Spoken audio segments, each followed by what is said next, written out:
share this.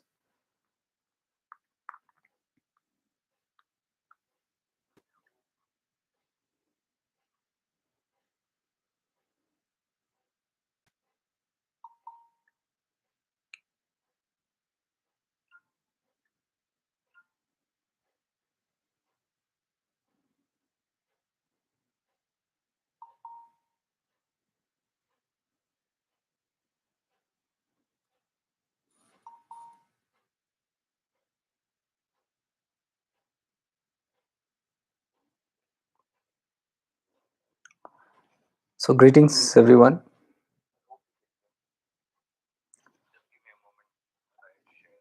It'll take a while for people to just catch up because just 9 here. Just give me a second.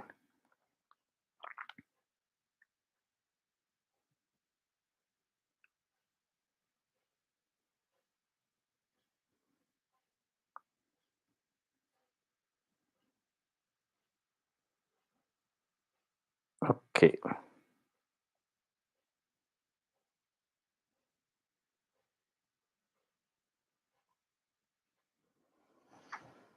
Well, yeah. So, greetings to all of you.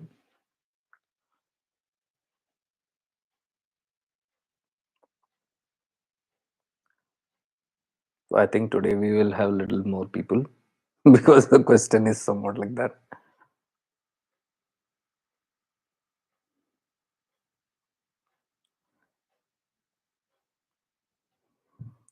So, today's session on our challenging times ahead. So, I would like to go a little by little into this, and I'm leaving the recording behind also in case people want to see it, or if you have missed it, or you want to re-look at it, or you joined late and then you want to check into it.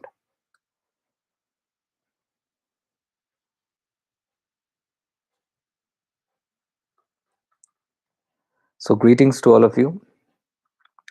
I'm doing this session because I saw a couple of questions coming in on the shifting into awareness as well as my emails.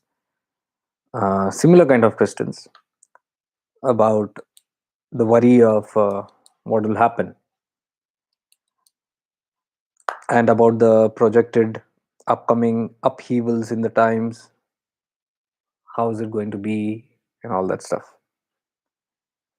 So, two people I answered, then I thought, okay, let me make a video only. Then I thought, okay, let me do a live itself because it saves so much of time and you can be just direct here and express yourself very freely.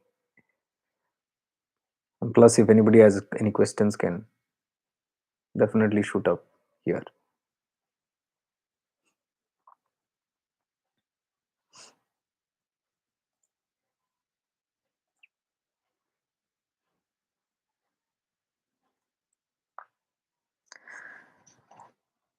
So, yeah, coming to the question of are challenging times going to be ahead or not? I would like to question back all of you who have this concern in the mind, how challenging things are going to be. If I can ask you, has your not life been challenging already? If we are so much thinking about the challenges ahead, it just is an indication that our lives were very beautiful, fantastic, and the opposite of the challenging. So I would like to first begin with asking this question: was it not challenging enough all these years?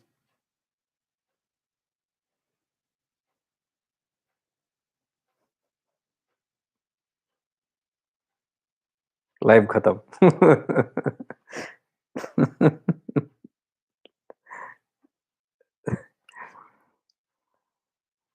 So here on this channel, I speak about practical spirituality. Always challenging, yeah. The message is always challenging. Somebody here says very much challenging. Now, if you look at those challenges that you have had in life, and you can include the corona period also, the biggest challenge in everybody's this lifetime, this generation, this lifetime of ours, whoever is alive now, including the pandemic, just look into things, how challenging it was.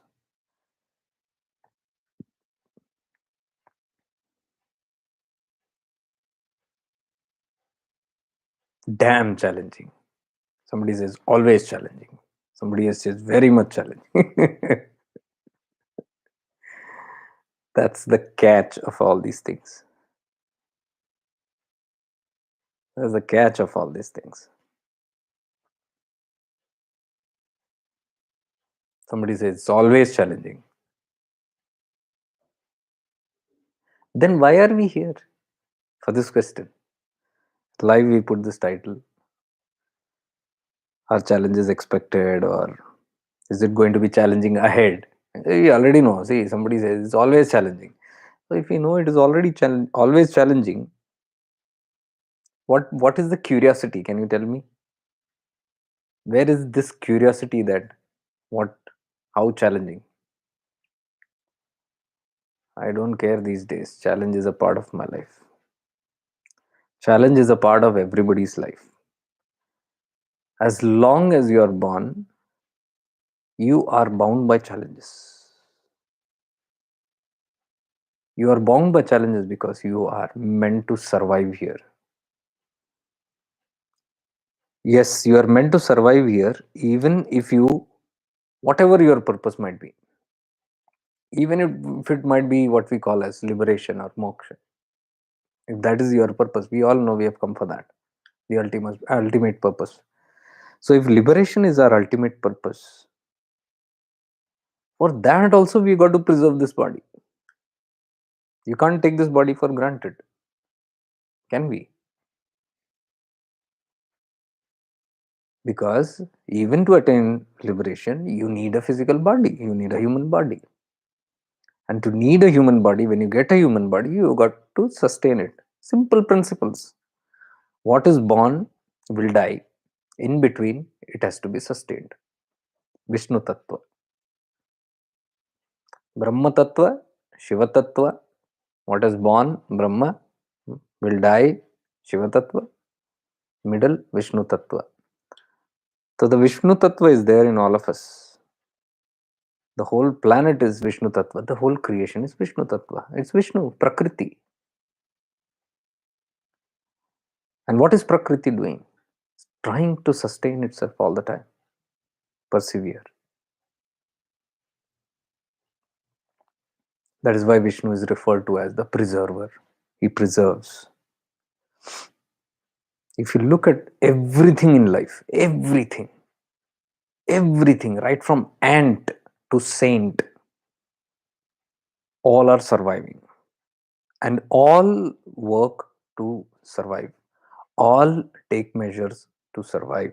All take measures to protect themselves. Anything that is living,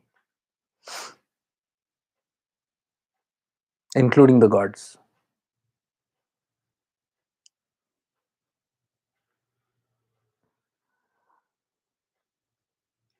I would just like you all to loosen up for a while.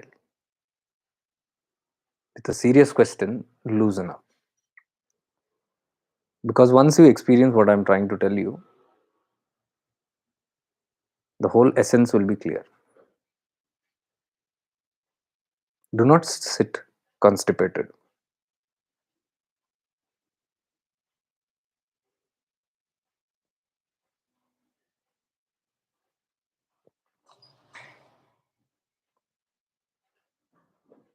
Okay, there was a challenge here. Now I think it will get sorted. Wi Fi was not on.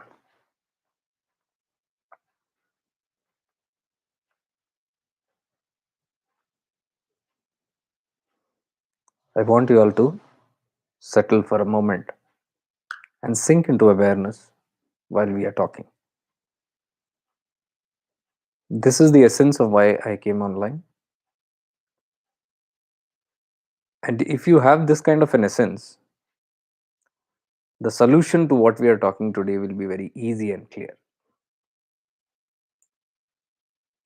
Hello, Friar Nicholas.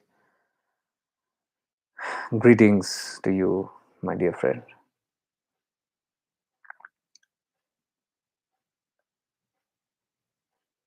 Just be settled in awareness. That's why I'm talking very light also today, talking very calm also today.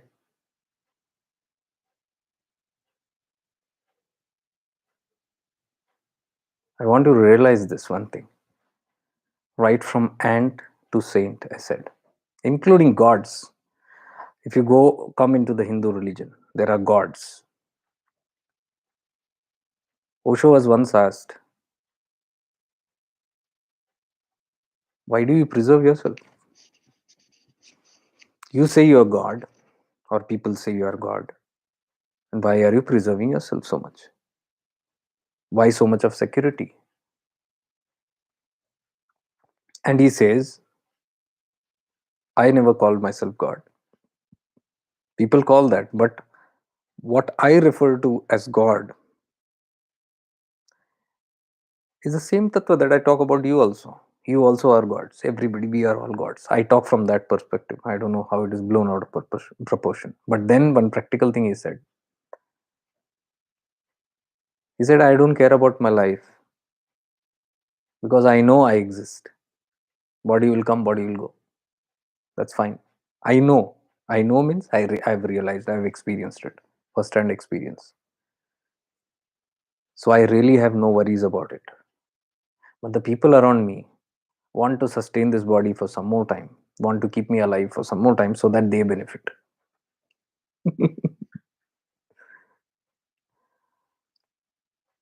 So what's the wrong in that?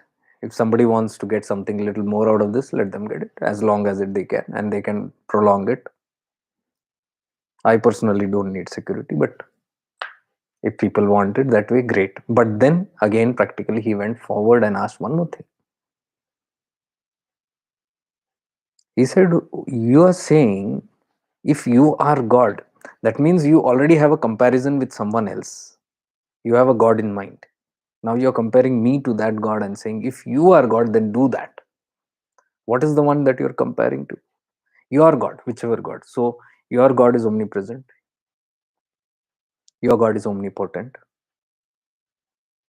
Your God is sustaining, protecting, divine, powerful, whatever that is. So, from that point of reference, you're saying if that God which you believe in is so powerful, omniscient, and all that, it doesn't need to protect itself. Why are you protecting yourself? But then he said, the gods that you believe in, the Krishna with the Sudarshan Chakra, denotes something. The Rama with a bow and arrow denotes something.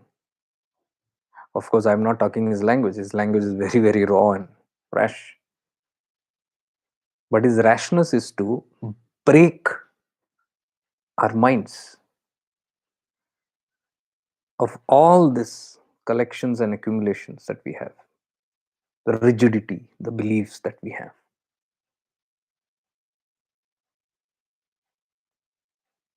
Strong belief systems, no experience, beliefs, no direct experience, no first hand experience.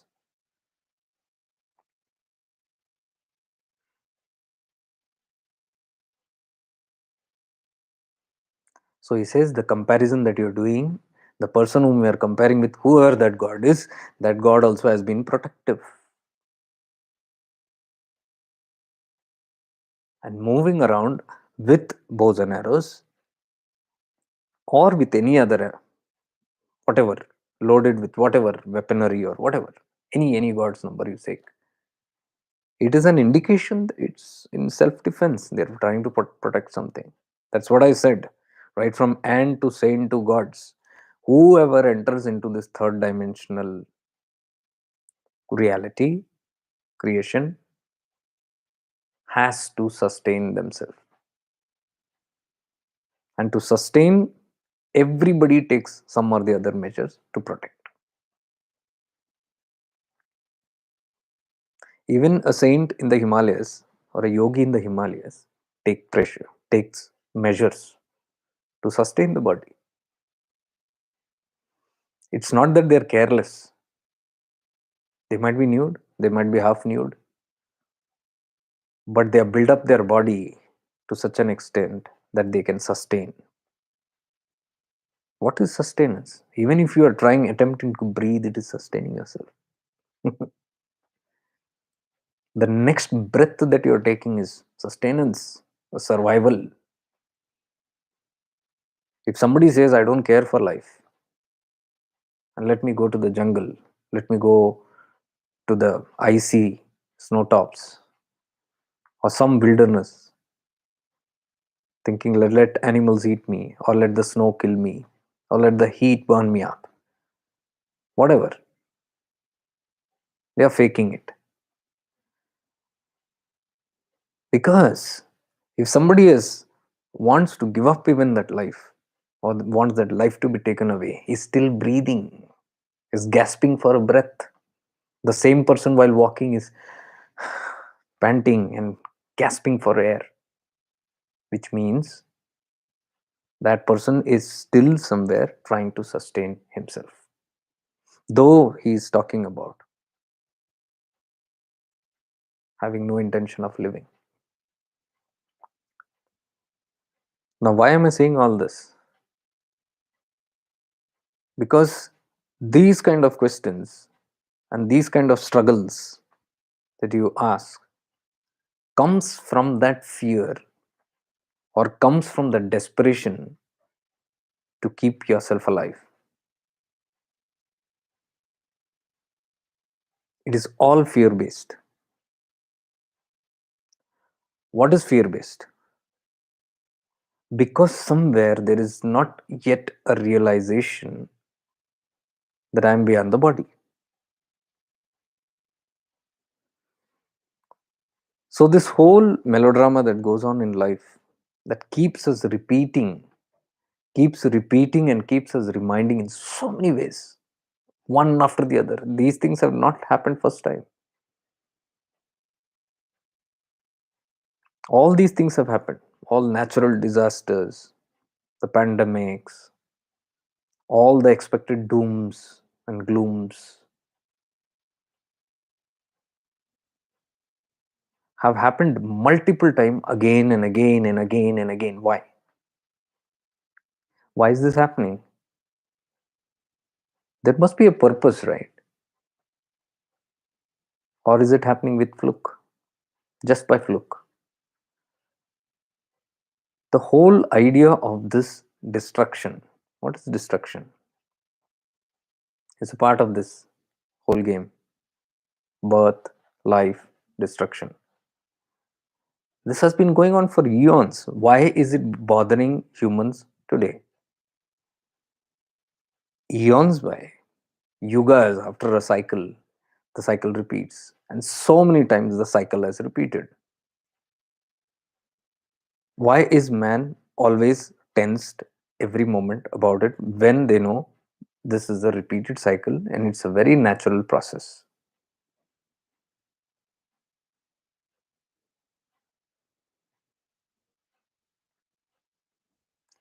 Until we do not dig to find out these answers, there will always be gloom in our lives. Always, always be gloom. A little is enough to shake you wholly up.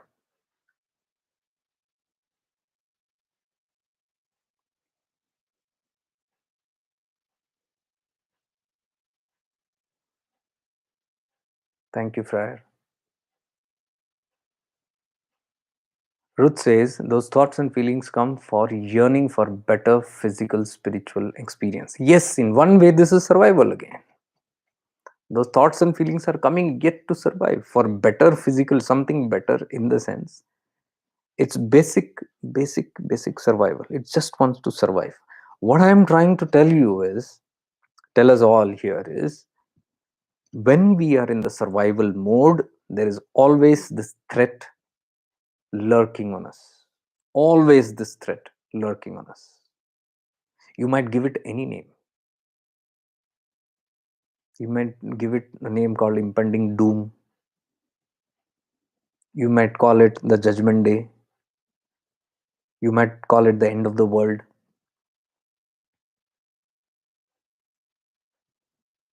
And so many names are there. In fact, there is this common phase that is going on now. Not This is not very new. Somebody asked me about these upcoming prophecies. Now, I'm not a prophet. I'm sitting here and prophesizing things. There were prophecies made like Nostradamus and many other beings whose predictions were very, very, almost all, not everything, not accurately, but most of it came true.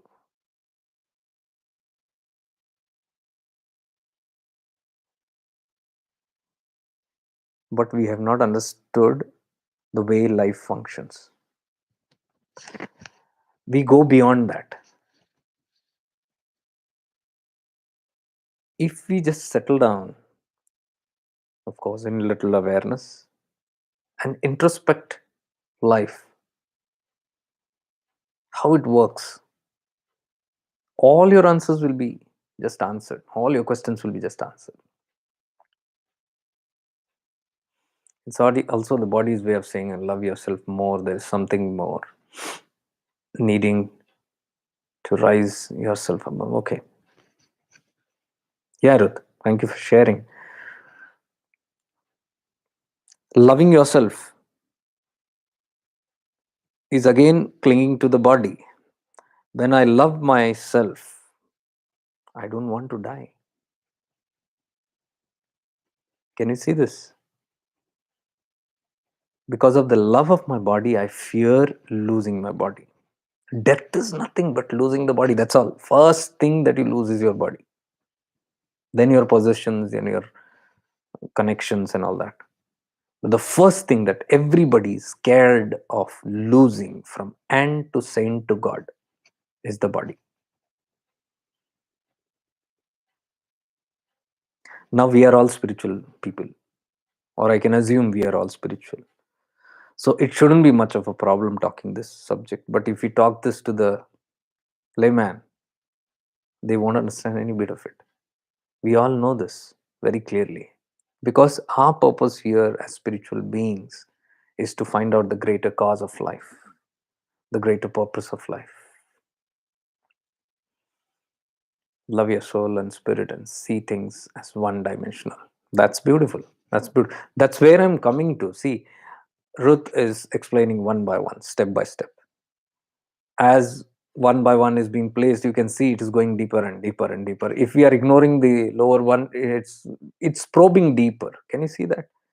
This is what I mean by introspection. When we introspect, we go deeper, and when we don't settle with what comes to us, it goes deeper and deeper and deeper. So don't settle. The whole purpose of your existence and what the whole cosmos is doing to you is trying to make you realize this purpose in multiple ways. It does, because the whole purpose of life is to ascend, evolve, ascend, and get back to the source.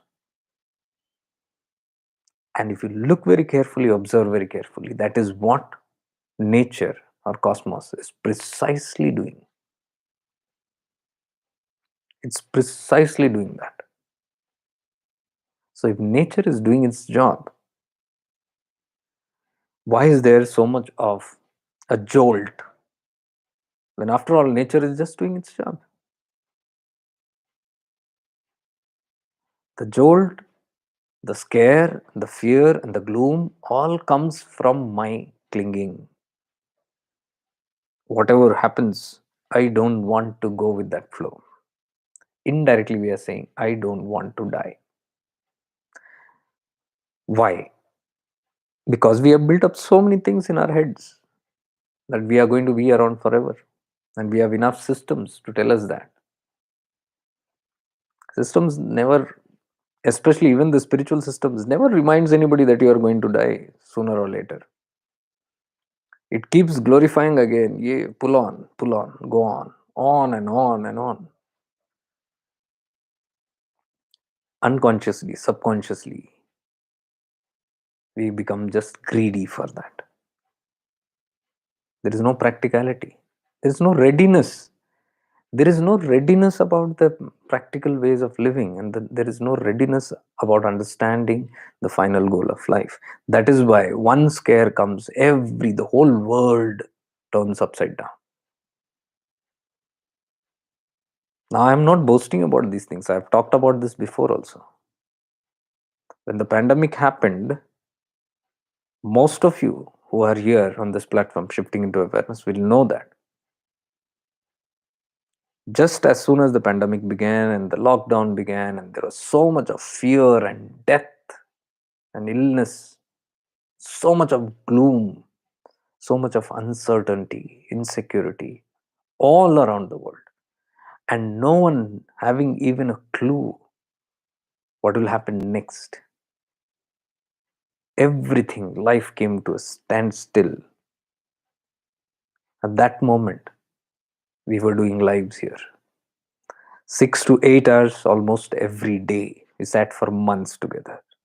I won't forget that because this whole platform, Shifting into Awareness, started from there. Why? Because I was just sitting and trying to distract people from the irrational fears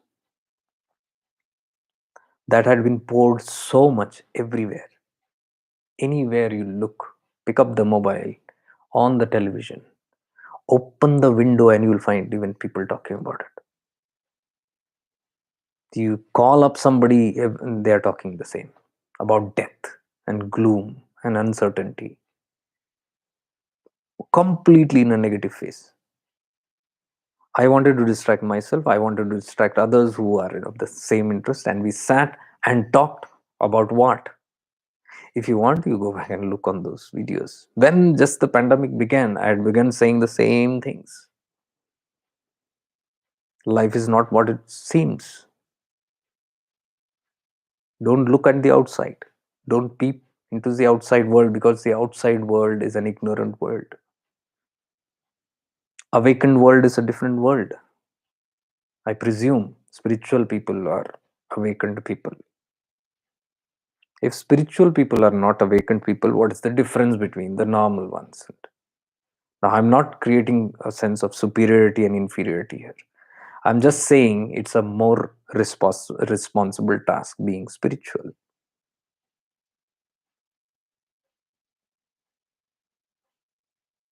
So, being spiritual means having a larger understanding about the dimensions of life than the other people next door or somebody next to you in the family. Imagine the whole family is scared, and even the awakened person is more scared. Now, the people whom you are trying to lead or guide or stand there as light to your family members, if you shudder, you can understand how impressive that spirituality would be to the people who look up to you. Everything comes out at that time. How much we have understood about spirituality, how practical spirituality comes out there. So, those days when everybody is discussing about death and death, only death,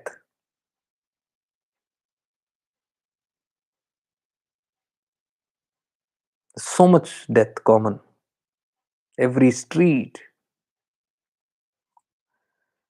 had deaths. At that time, we was discussing about afterlife, life after death. Why?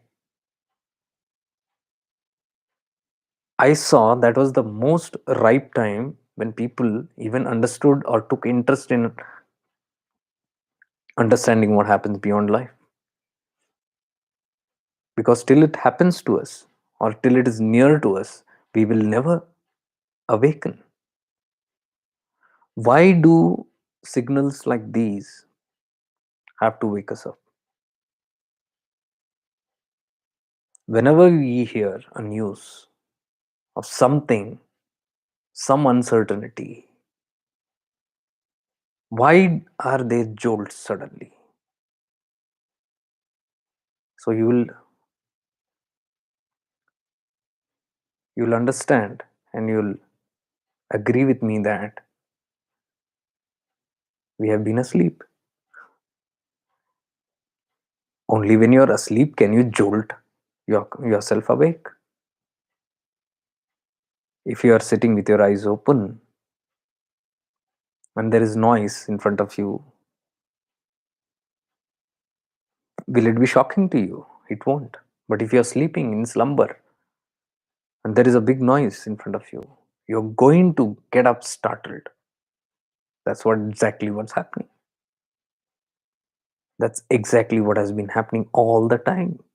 Pandemic was a jolt to humanity. You can see how much panic was going on.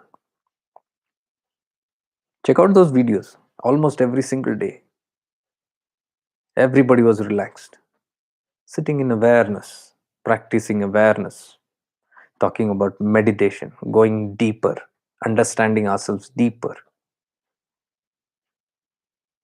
Because those were forcible sessions, what I can call it.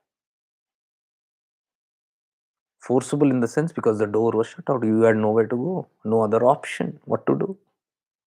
Whole time at home.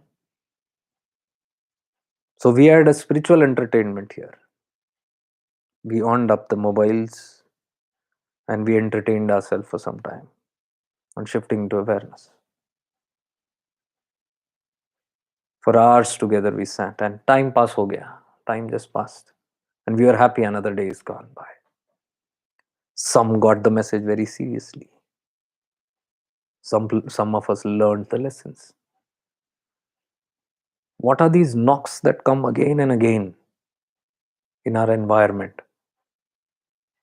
They are knocks because we have not learned the lessons collectively. If everything was aligned in this cosmos, there would have been no challenges, no natural disasters, no such kind of epidemics. When does this happen? When we are in conflict with what is natural and with what is going with the flow.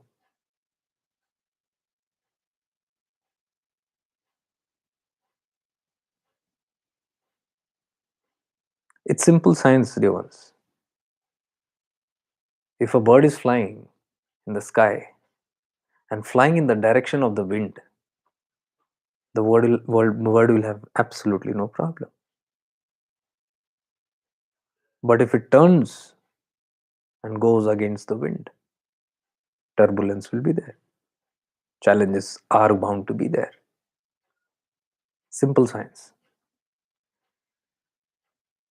The whole conflicts that we have is due to this conflicting nature of not yet being able to understand the purpose of life, the meaning of life, the science of life, what is it all about. And when we don't understand, then indirectly there will be many messengers will come again and again to remind us what is our purpose of life. Sometimes it takes one pandemic, sometimes one is not enough. Sometimes it takes 2012, 2012, where the ascension of the planet was predicted and doomsday was predicted, and that never happened. Sometimes that is not enough. We need repeated cycles like that. Who decides this? We.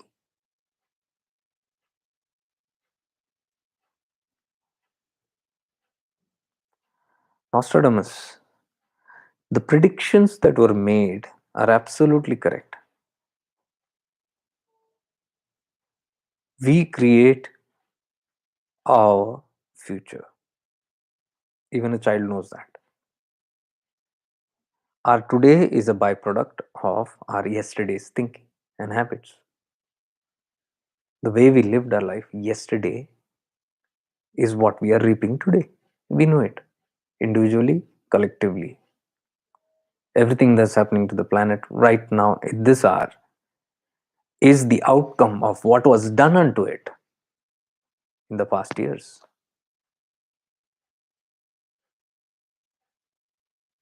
And fundamentally, we also know that tomorrow has to be good, today has to change. That's it.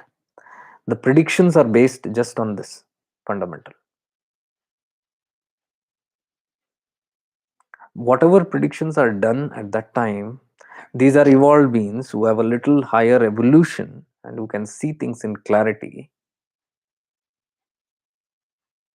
And predictions come from there.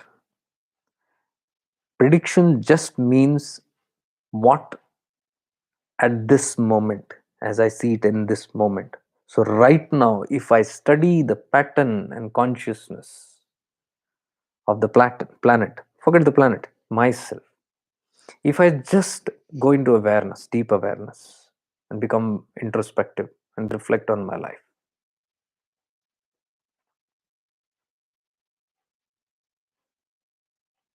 I will clearly know how my future is going to be. Not very difficult. I'm not here talking about 100% accuracy, at least to some percent. A normal man, just a layman, if they just sit down honestly and sincerely, at least 30-40% they will be able to predict where they are going to end up in the future. A little wiser and they can predict even 60, 70, 80%. A little more evolved, they can predict more. And accuracy rates keeps on improvising.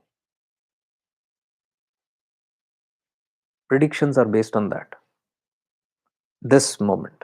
So this moment I write the predictions of the next couple of years or next couple of decades or maybe even centuries, depending on my clarity, depending on somebody's clairvoyance, clarity. They don't predict according to whims and fancies, or they don't predict anything that is written somewhere in some books. All that they do is just tap into the Akashic records. That's all. Akashic record is the whole bundle of the collective consciousness. If I assume my whole future is written in one particular file, so the whole ocean of cabinet of files of all the souls is also lying there. So when I study it all together, the consequence of the planet comes in there.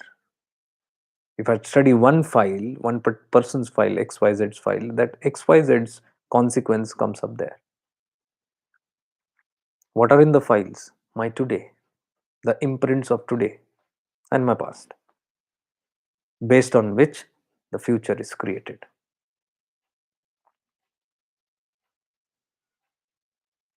Predictions are just based on that. Just this awareness, I'm telling you, if you can sit and become aware of your own life, you will be able to predict more or less to a certain extent as to what your future is going to be. Though you might not predict the events and all, but roughly you might know.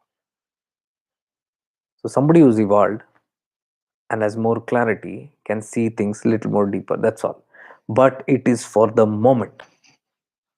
They don't predict for next year or the next decade. They can't, because they have not yet come into that state. They are in this moment. That is why most of the predictions don't happen also. Some of the predictions happen, some don't happen. Why? Because collectively, every moment, every single person is changing. Free will is given to everyone. You have the right to change right now if you want. I have the right to change right now if I want.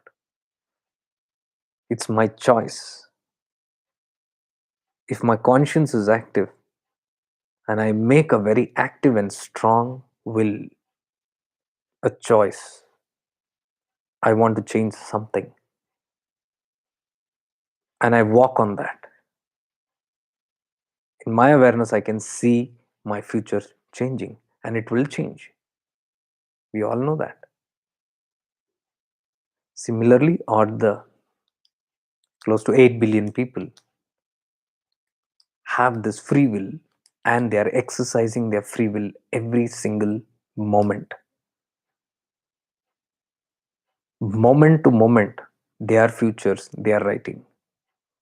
So, collectively, the planet's future is based on what everyone is writing in this moment. That shall become the future of the planet, of the human race. It's not very difficult to understand. This is very simple stuff.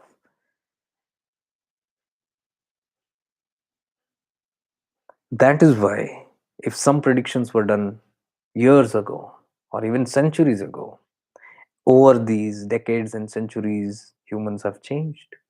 Humans have exercised their free will. What was predicted then, maybe even after that, they changed their decisions with their free will.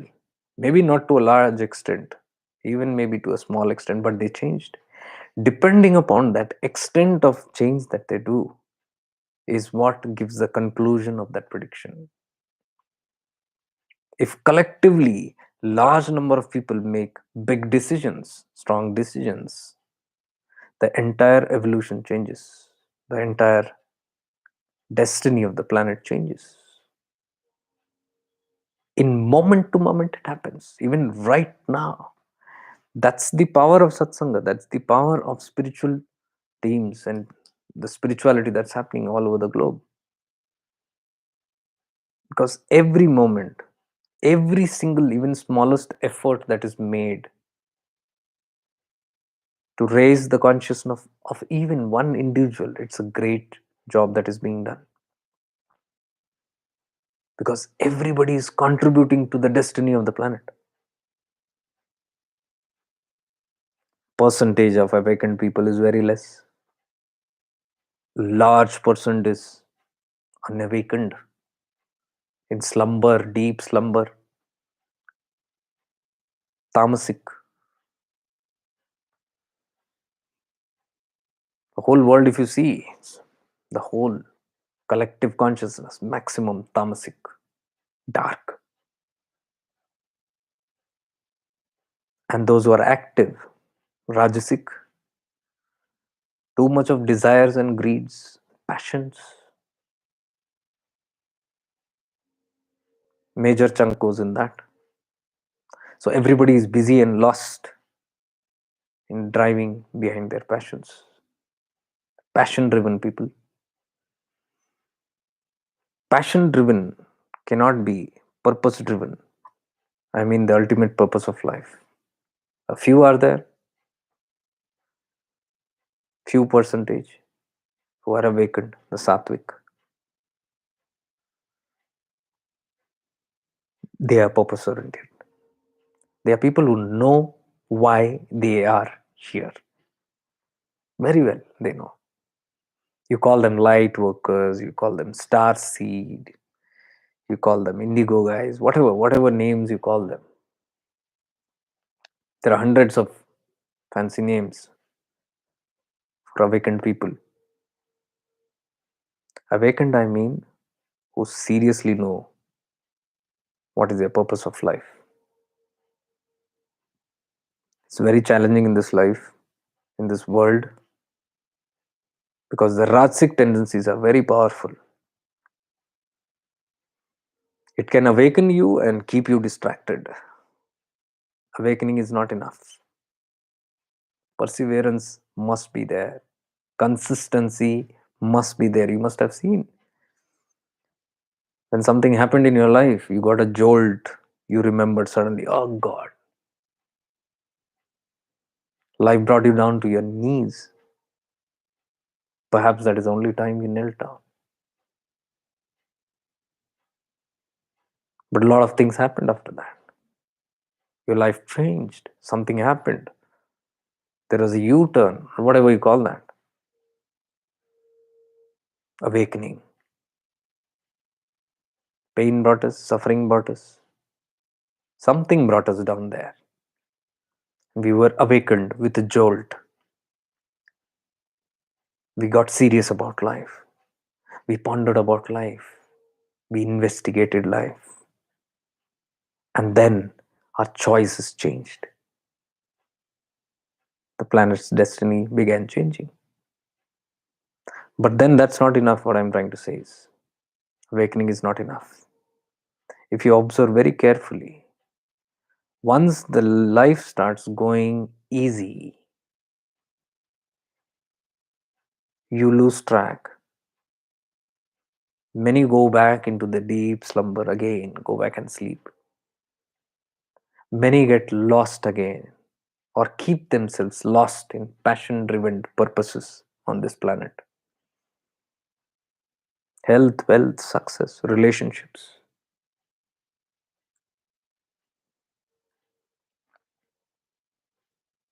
Awakened, spiritual, but lost.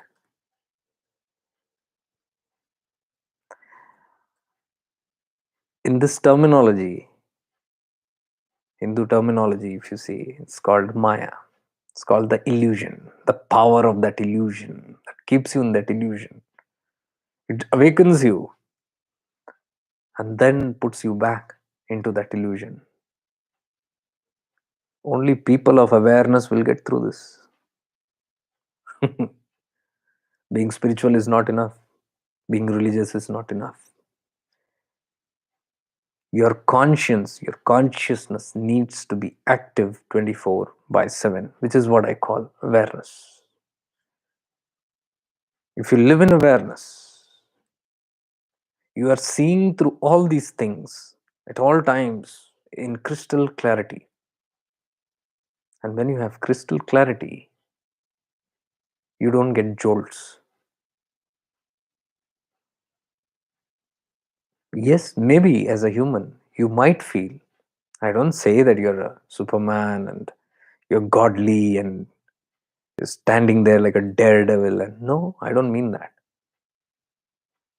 There could be reactions. Definitely, as I told you, and to saint to God, all trying to survive and protect their bodies or identities or personalities or whatever. That perseverance is there. But the jolts will be very less or negligible. And there will not be unnecessary panic. Unnecessary panic only happens when you don't know what's happening and why it's happening.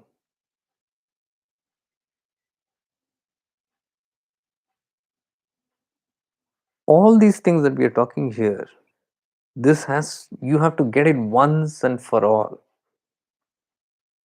Clarity, depth. That's why I say when you dive so deep that you once and for all you are clear with all the questions of life. Don't half dive and then come back and then take a break for a long time and then dive back again when you have some trouble or somebody pushes you from there. Somebody pushes you, or if you jump in desperation, you can't dive deep because there you are bothered much on gasping for air first. Forget going down deep. When you are in good health, well being, when you are in good state of mind, when all possibilities and opportunities are there, utilize those times to dive deep, go deep, down, investigate all the questions of life, be clear with all the questions of life. We are here, all these platforms are just for that. I have been trying to help so many people in this past 2 3 years. And phenomenal. I've seen so many people getting clarity. It's your divine right to ask somebody who knows about it. I'm not just saying here, anywhere, but be clear with your questions. Be clear with your purpose of life. Be clear with the purpose of this existence. Ask questions until there is no more questions. Let everything be answered. And I'm telling you, once everything is answered, nobody can take you for a ride.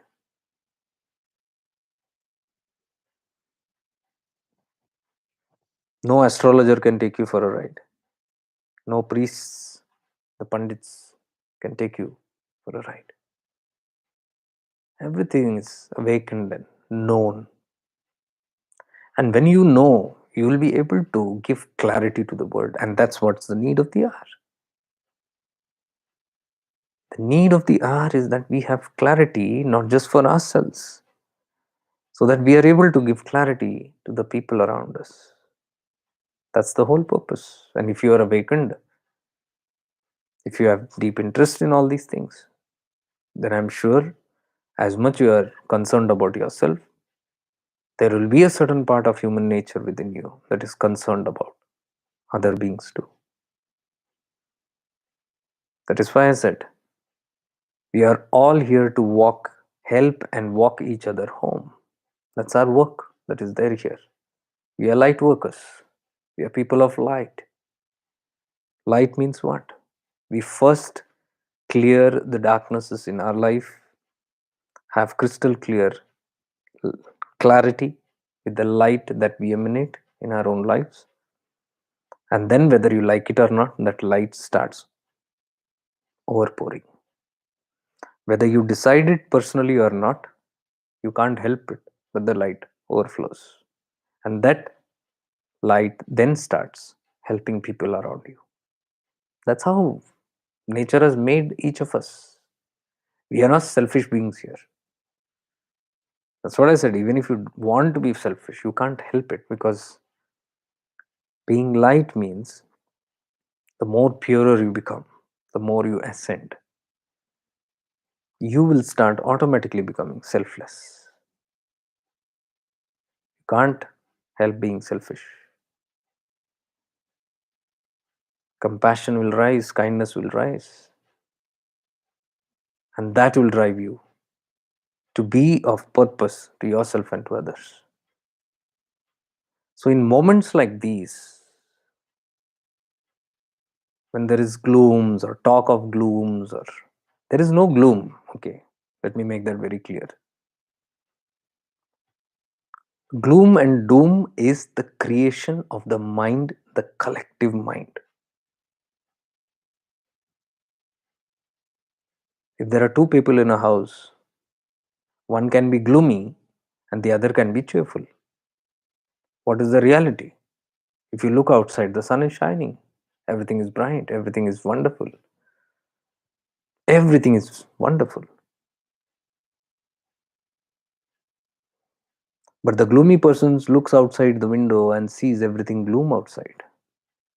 Cheerful person sees everything wonderful outside. Who's right? Both are right. A reflection of their own minds. And what you reflect, you manifest.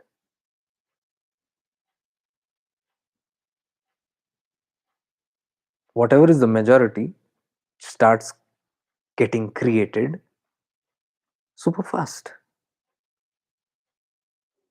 It all depends on the percentage of strength of what you give into.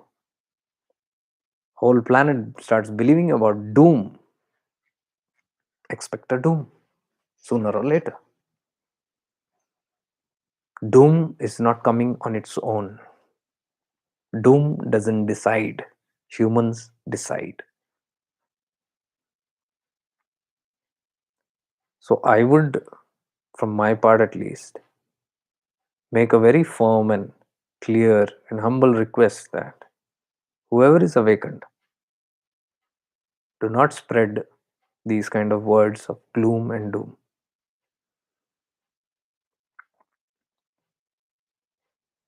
Because the more you talk about gloom and doom, the more of that will be caught in the collective conscious, which is maximum living in fear.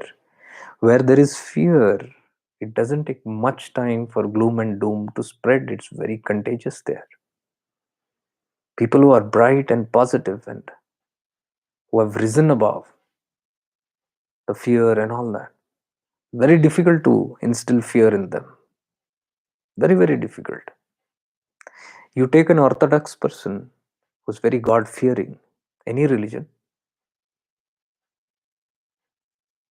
and see what can be done to that person. You take an atheist who doesn't believe in any religion and put any kind of God fearing talks into that person. Talk about heaven, talk about hell, swarga, narka, whatever, whichever religion. Talk about the reward and punishment to a person who doesn't believe in it. That person will simply laugh over it. Imagine the person who's very fearing, scared, God fearing.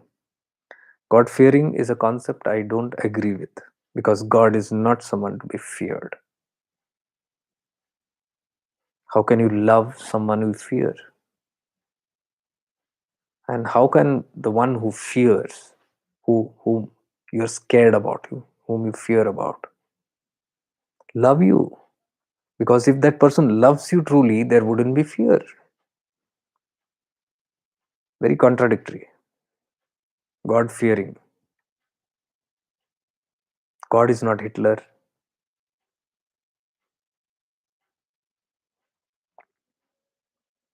God fearing. This fear has been created in the minds of the people by the minds of another humans. That's all.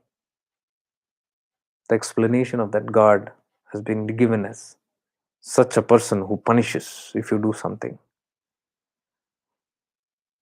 by a person who has lived that kind of a life.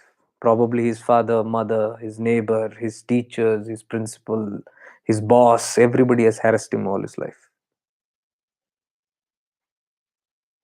And he has built up those kind of tendencies and beliefs and patterns and conditionings in him. And he projects that to the world outside. And then he teaches his children, the other people. And if he is in a good position, then he can instill that same fear that he has in others. And what then happens? He's spreading more of fear.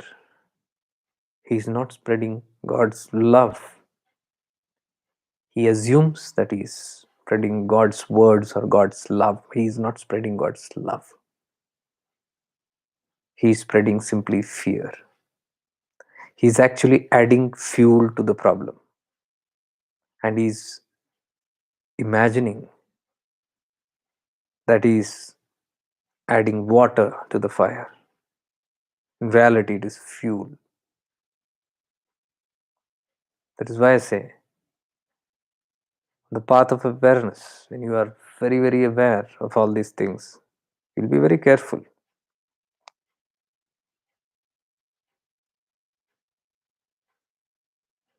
And I'm telling you, you put in a good word, something like, the world is going to be beautiful in the next 5 years. A lot of transformations are going to happen. Just see how much that message moves around. You might be the only person with that. It might not even go further than one person whom you share it with. But at the same time, you spread or share even to one person about fear, you will see that within moments it has intensified and reached innumerable people. Why? Fear sells. Fear sells well. Even religions have sold through fear. Make you fearful of something and then get the work done through you. If you're not in awareness, you'll miss the boat. You will go with what is intended to be done there. You'll never have your own light to see things in clarity. That is one reason I say we must develop our own awareness. The light we must become ourselves. This light must be our torches. We must stop depending on somebody else's torches, as simple as that. When we depend on somebody else's torch and somebody else's light, including this platform, here we are learning, that's fine. But I always say this, I've said this for years. Don't make that an excuse and hang around forever. Don't become parasitic on anything or anybody for long. Keep this in awareness that you have to develop your own light. Till then, you take the help of whatever you can. But don't be lazy enough to think that you are hooked on somewhere and you have a lifetime purchase. Now you can cling and hang and lurk around. You lurk around, but then clarity won't be there. Every little jerk, you will cling harder, that's all. So it must be in our awareness that this light has to be enhanced. Now, for all the predictions that's happening, predictions have happened before also. I don't say that predictions are wrong. I'm not here to say that. If somebody has predicted something, probably they have seen something, but it is from this moment, future is changeable.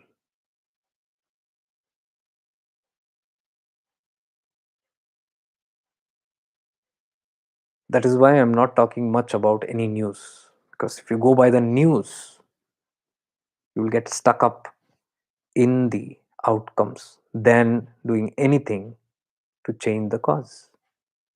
You'll be stuck in the effect. I remember my master once saying,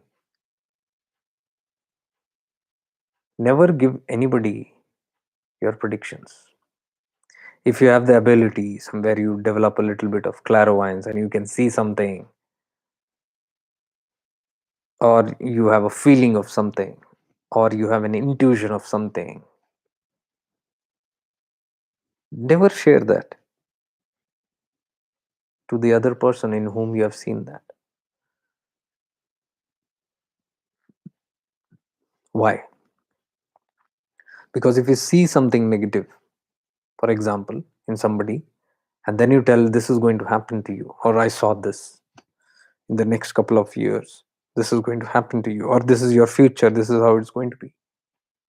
Now, what did I say here? Future is changeable. So that means that person has every single moment an opportunity to change the future. Though it is there in the destiny, but even free will has been given, and you don't know the kind of good karmas also that might be supportive for that person to change the karma. Prarabdha. Your grace, the grace that you earn, all becomes very handy to change prarabdha. This is how destinies change, transformations happen. Grace. The blessings that you earn from everywhere, the grace that you earn from everywhere. This becomes handy in making that change. So you are destined to have this change also. But if you predict somebody's future and give them a verdict that this is what is going to happen out of you,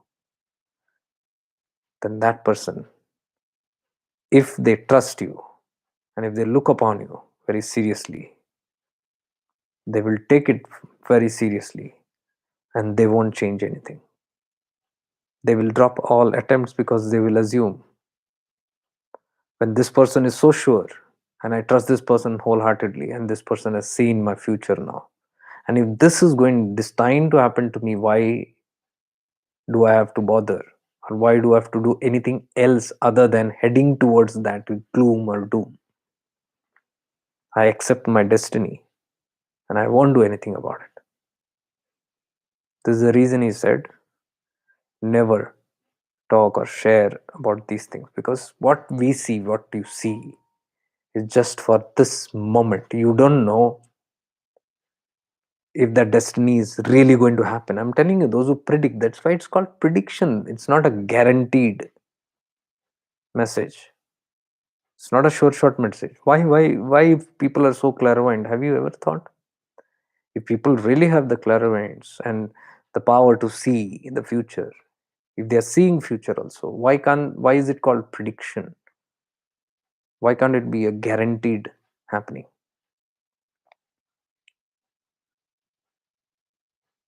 Because it's an approximation that you're doing.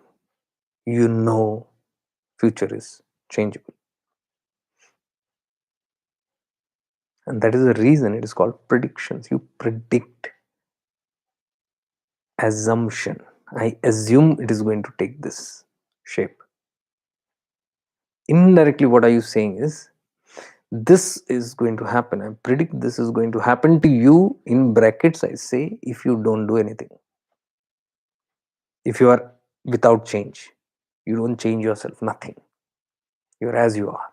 And you continue moving through your life. This is destined to happen. But if you exercise free will and make attempts to change, it can change. So the worst thing to do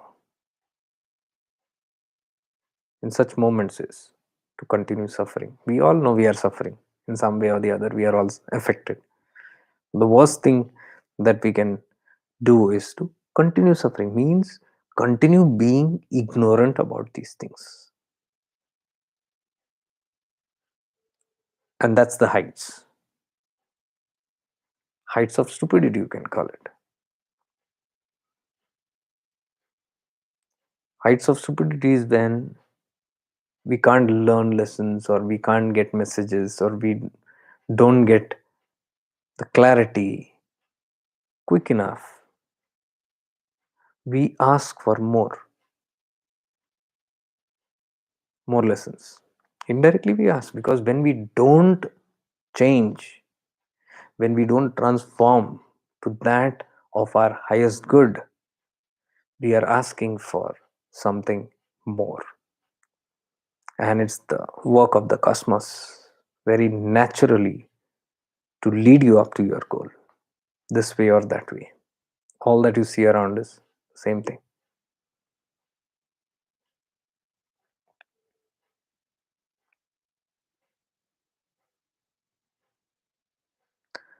I'd seen a lot of these things, not now.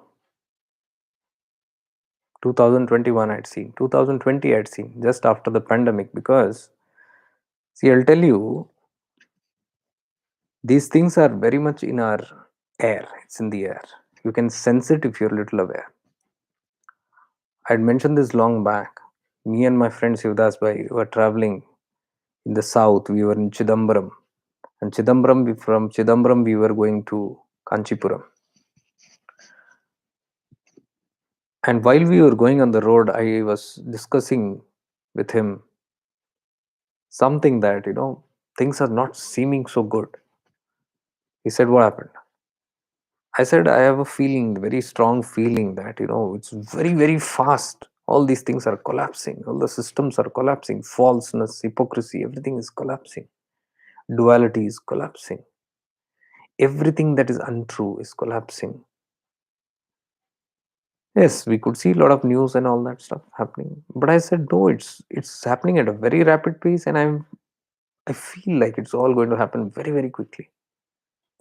He asked, like what? I said, like the whole education system, the governments, and the whole other platforms. I even mentioned the film industries. Anything that's on falseness, that has been built on corruption and falseness, can be seen as tumbling down.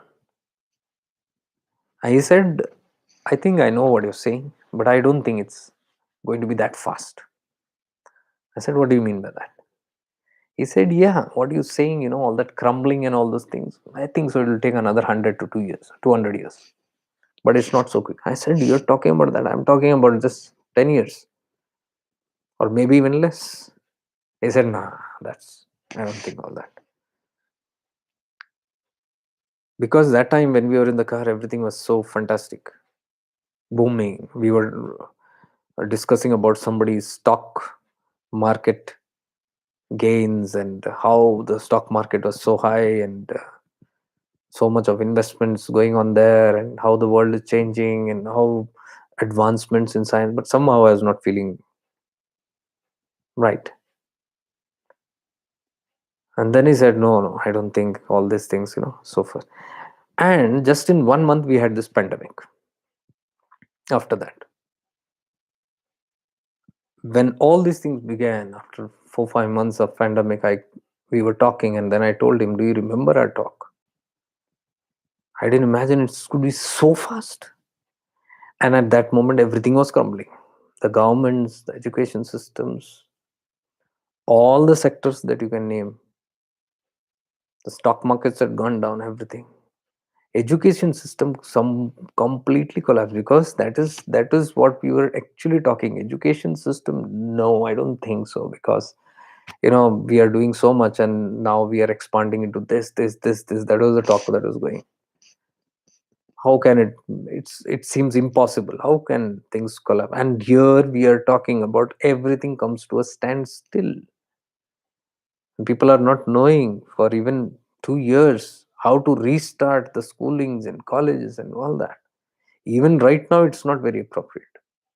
But then what happened in this whole thing? You could see a big jolt came, everything tumbled down, life came down to a standstill.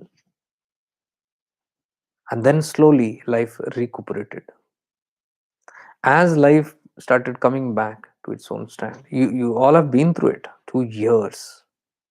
Slowly, it took some time to get back momentum. But the momentum began, the passions, the desires, the lust for life and advancements got lost into everything. The whole message is gone again. And those days, I remember, just during pandemic and after pandemic, people were saying, learned lessons, had enough. My God, it has taught everybody, including everybody, what is detachment. It taught that time, including everybody, what is possession, that you don't have anything in hand. You can lose anything anytime.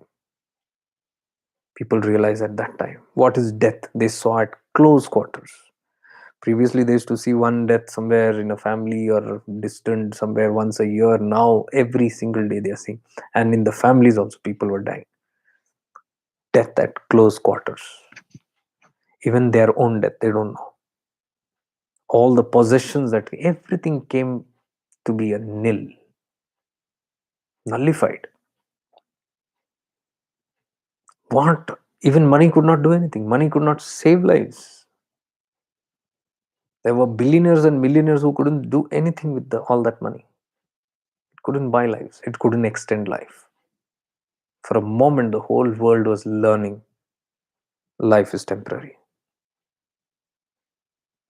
How unpredictable life is. And the message was all up in the air. Anywhere you see, anybody's life you see, they had this crystal clear understanding of life and beyond. Everybody was saying, we learned so much. Pandemics taught us so much. Today, if you look at that, everybody is forgotten. World has returned back to its own pace. Though that's not exactly what's happening in the background, forget those things. Because when we were talking that day also, there were a lot of things happening in the background. I was telling there's so much happening in the background which you can't see. There's a sukshma jagat, subtle world. We can only see the gross and understand only the, so our whole life calculation is based on this gross. That is why when any gross shakes up, we are shaken up, but we don't see the subtle that is already shaken up, because first it manifests in the subtle and then it manifests into the gross. Even if you have an illness, it doesn't come directly into your body, it has to be in the subtle bodies first, then it trickles down one after the other subtle bodies, and then it enters your physical body. That's how nature is. So that feeling of something is not right was all in the subtle state at that time, which moved into the gross state now. So if evolved beings today can sense something in the subtle, it's true. Something in the subtle, it's true, because sooner or later it's going to manifest into that. But is that the solution? That's not the solution. The whole idea is to wake up humanity. It's not to actually scare anybody for anything, it is to wake up humanity. It is only messages to those who are asleep. Wake up. And only those who are asleep get jolted by such news or message, because somewhere, some part within them is sleeping and still in slumber. That causes the fear and panic within. So if the message is clear, that's why I said dive deep while you have time. Investigate life, complete everything with it, get all your questions answered. Have no doubts lurking around. When you have clarity about life, your life and the life around, things become easier. Even if there are predictions, your whole attention will be on creating that which you want. If you are truly awakened, why will you focus on that which you don't want? Fear means worrying about that which you don't want. And if you continue worrying, if you can't get out of worry day and night, continuously you are in that mode, that means you are not awakened.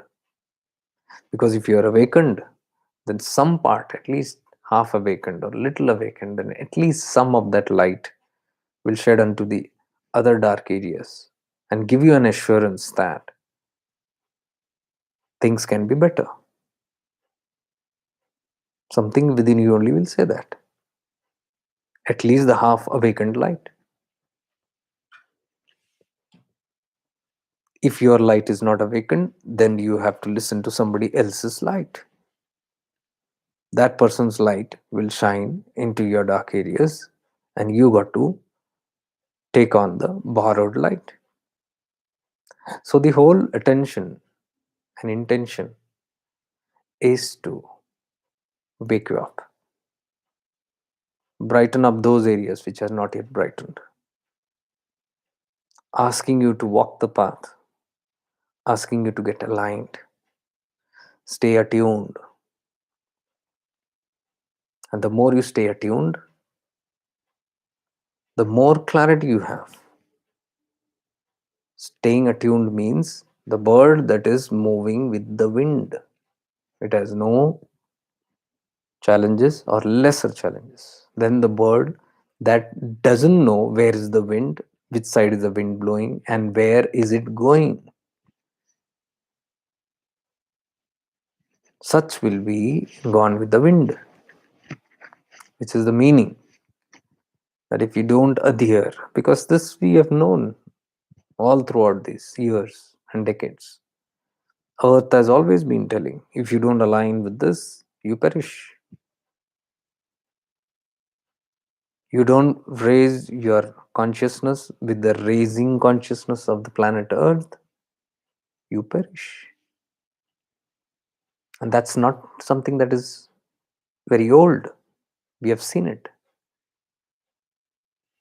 Earth again and again has been cleansing this planet so many times. Whatever name you call it, pandemic, you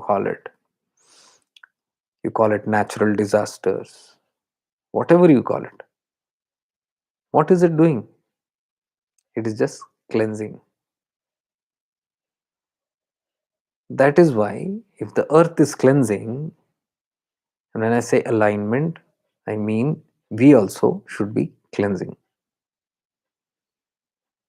Earth is purifying, alignment means I also should be purifying. Then I am with the flow. The bird is in the same direction as the wind is flowing, wherever the wind is blowing.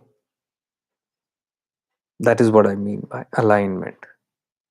That is what all the evolved beings, whoever, if you, and these are not new, as I said, I've been seeing this message from post pandemic itself.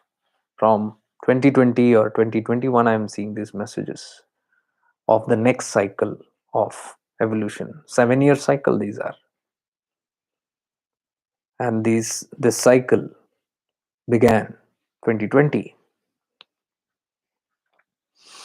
2020 plus 7 is 2027. It's a 7 year cycle. So if you investigate, you will see a lot of these messages right from 2020. And I don't know, if you look into my videos, which we had done during the pandemic, I had mentioned at that time there that this pandemic is a change game. It's not doom. It looks like gloom and doom, the deaths and all those things. You check it out. If you remember, that's fine. Otherwise, you check those videos, it will still be there. 2020 videos, where I'm saying it's not what it is seeming to be, or it is not what it is being projected all over the globe. There is something higher and deeper happening in the background which nobody has any clue about. I don't say I know, but it was very clear to me there's something more than what we are looking at. And it was very crystal clear. And these are after effects of that only. One rapid mass level of cleansing happening, and then now the earth is resetting into those new energies. It's just settling down into the newly created vacuums.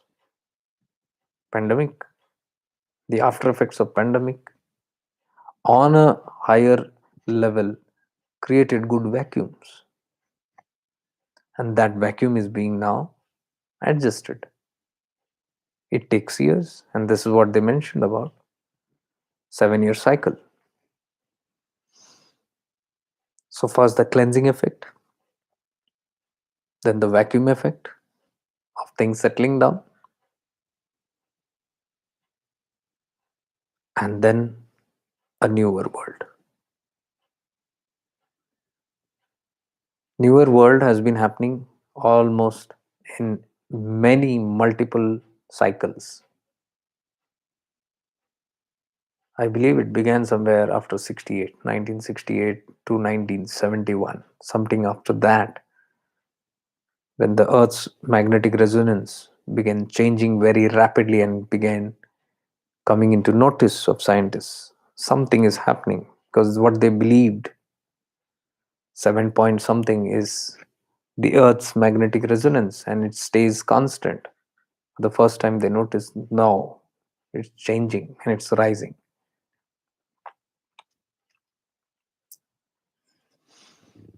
More curious people got into it and found out from where and how something was creating the rise of these frequencies. As far as science could go, they studied the patterns and found out it was due to solar flares. You can do your research with solar flares.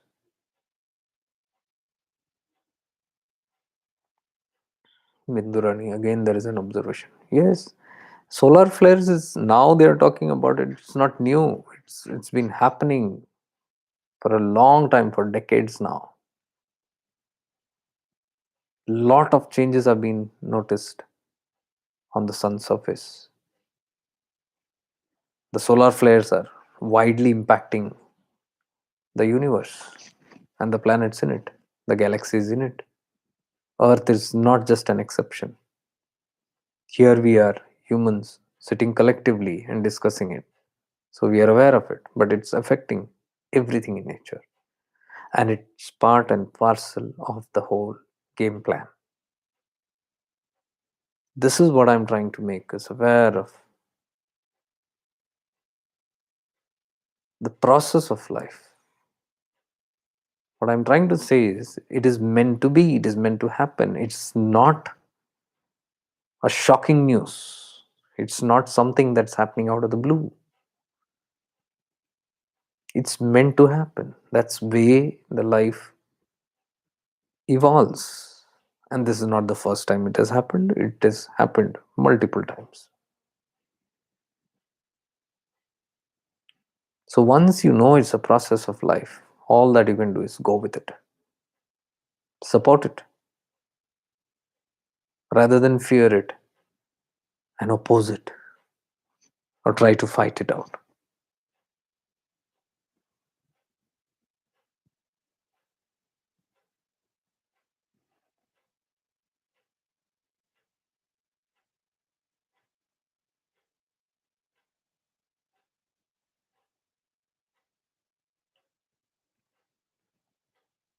Yeah, Ruth, I saw your message very late.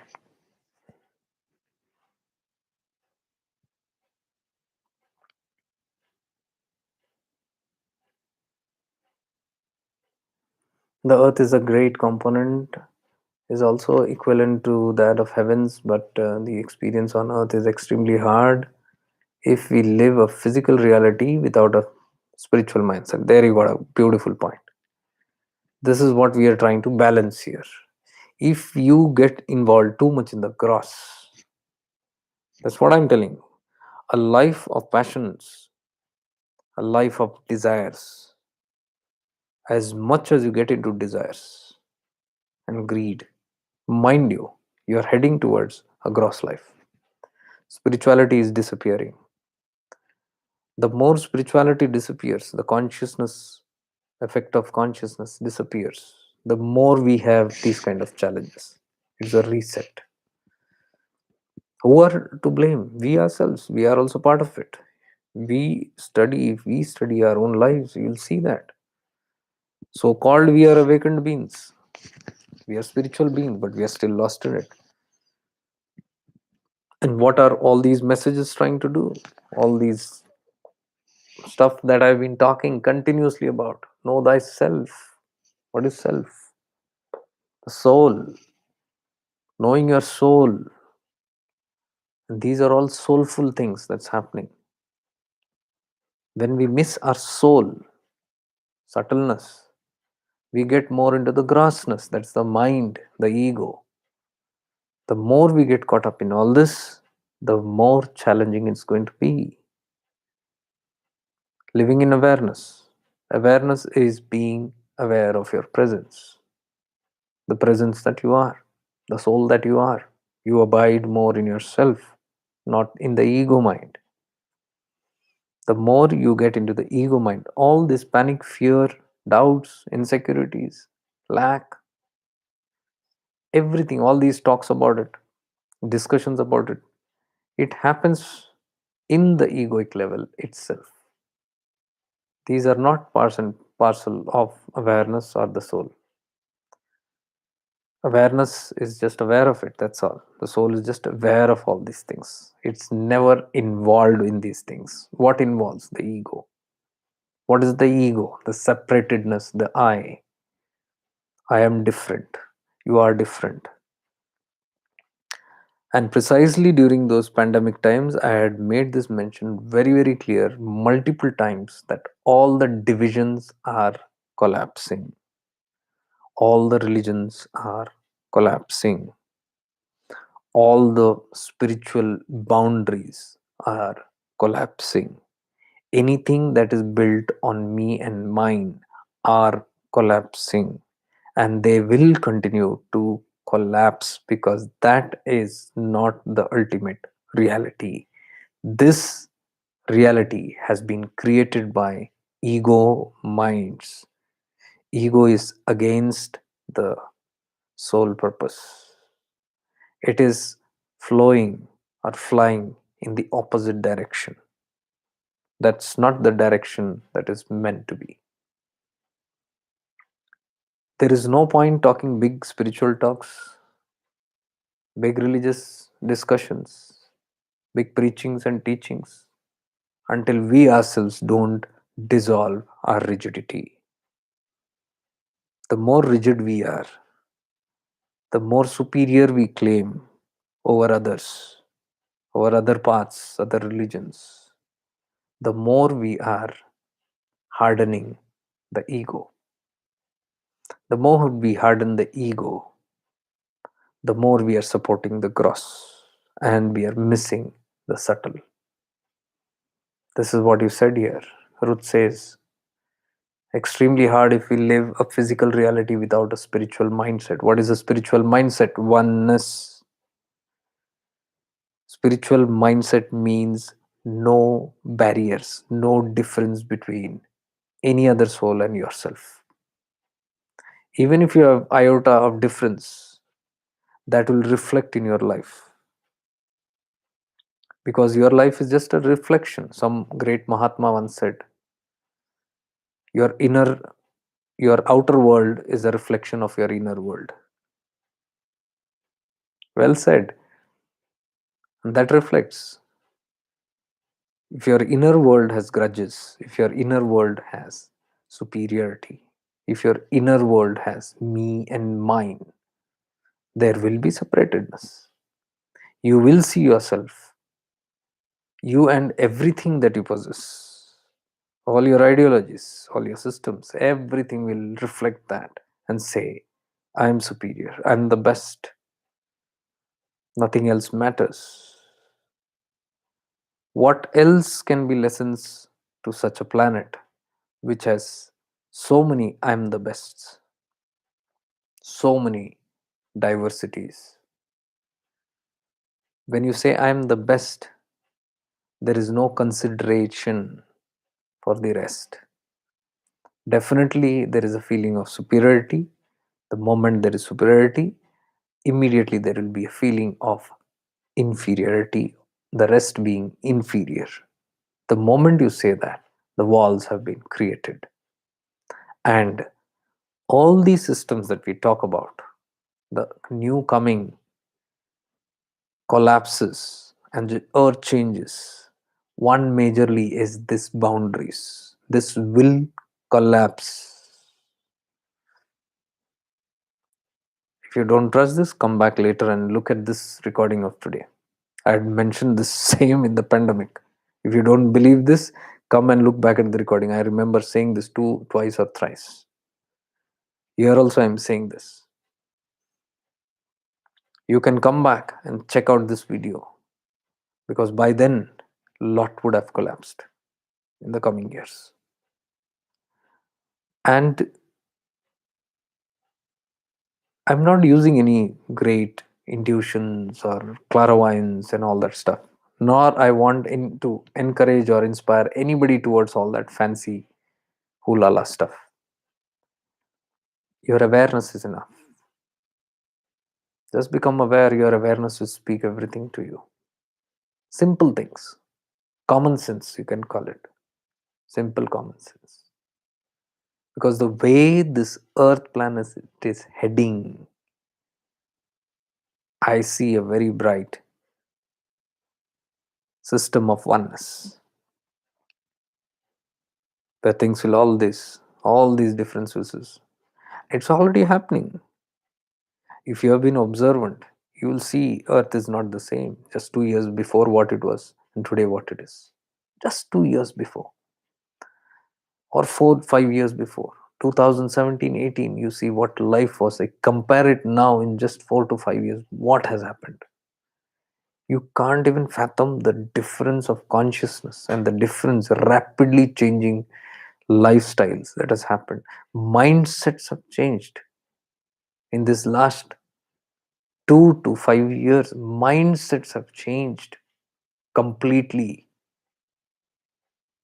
Transformations have happened. Evolution has taken place. You can see spiritual evolution happening already post pandemic. It's not new.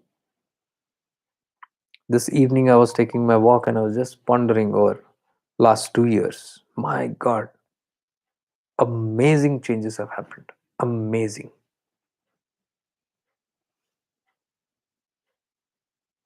Amazing changes have happened.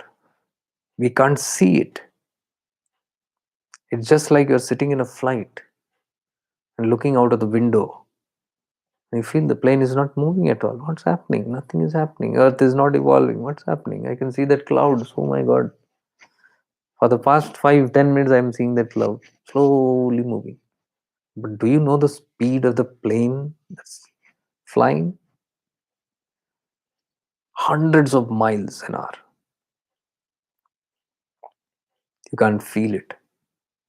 Exactly what's happening right now, also. All heading towards that. Systems will collapse. I repeat again.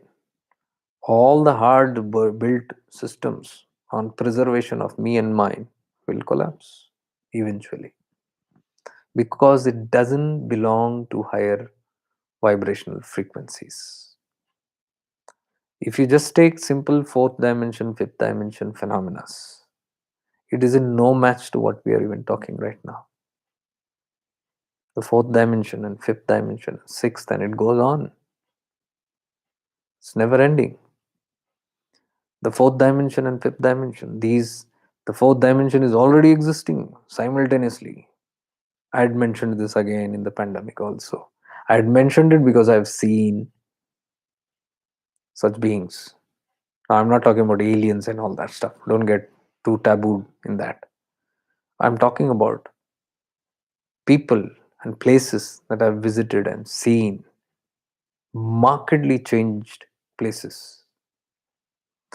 Those places have influenced even my life, my consciousness. I have had quantum leaps of awareness and leaps of consciousness, evolutions. I've, I'm a witness to it. And I can tell with conviction it happens. It happens. I've seen people evolved to such extent.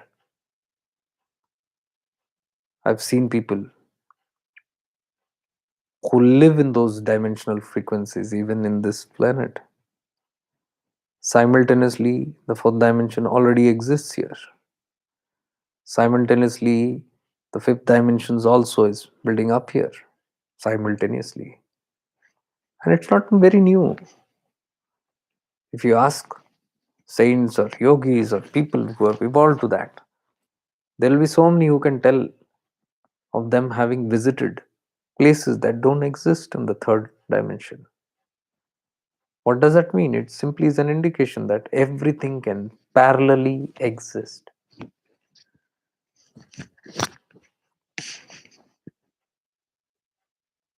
So fourth dimensional phenomena is not very difficult. It's already existing simultaneously. And many things floating around on the internet. I don't want to get too much into it because some are hallucinations, some are mind fantasies, some are hoaxes, some are created stuff, some are realities. But with flood of all these things floating around, it becomes very difficult for a normal, or what you call a layman person, to understand. They can get carried away with it.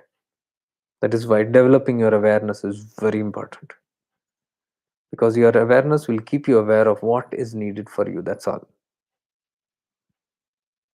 Awareness won't go into unwanted areas. It will not try to explore anything unwanted areas. That is done by the ego. Greed, mind faculty does all that stuff. the running behind, hankering behind, curiosities, trying to get into those areas is not needed at all. It's none of our business. When we are talking something like Ramana Tattva, it's abiding in the self, anything else is all happening in the mental plane. This has been multiple times repeated over all my past live sessions.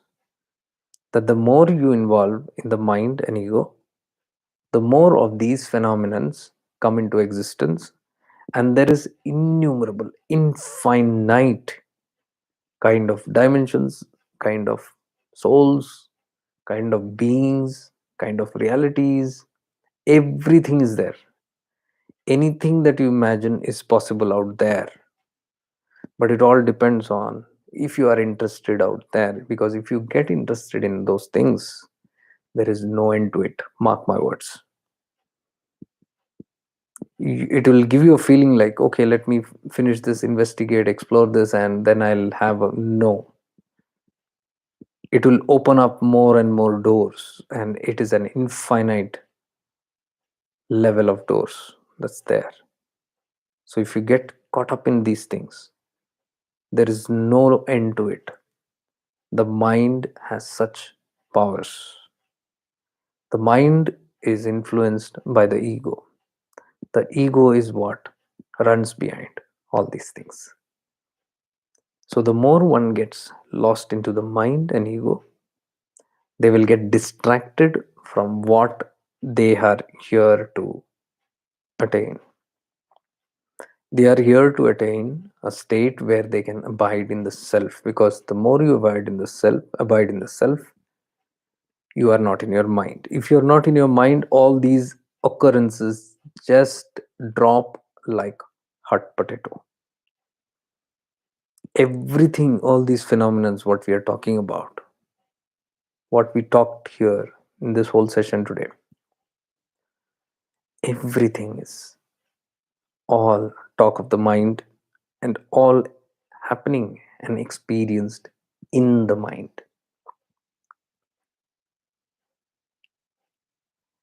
It's all happening in the mind.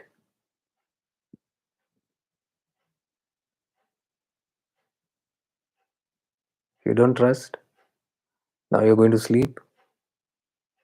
When you go to sleep, all your fears, all these phenomena, everything that we discussed now, all the upcoming stuff, the consciousness, the dimensions, the astral stuff, everything will go for a toss when you sleep. Why? Because the mind is absent. Simple as that. You will be unconscious for the next couple of hours till you wake up. Till then, what happened to all these so-called realities? They are not realities. They are real only till the mind is awake. And the more you live in the mind, the more you live in these theories and philosophies and even so-called realities. Even death happens only in the mind.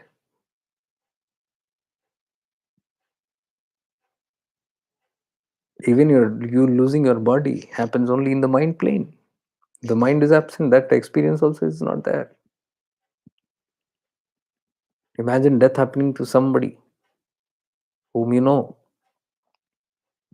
and you are sleeping. Death has happened.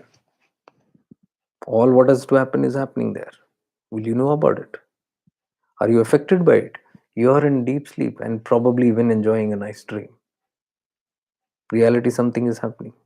When do you get affected? Only when it comes into your mind. Through your panch indriyas, through your five indriyas, somebody has to tell you. Or you have to see the news or something, hear the news. The moment the news comes, then the mind becomes active and creates the whole drama. Then after that, man hi karta, man hi bhokta, then everything happens in the mind. So the mind, the death also is experienced in the mind. This is what the secrets, these are the level of understanding and introspection and investigation that we must do with life. You understand the science of the mind, or even attempt to understand the science of the mind, it will relieve your suffering like anything.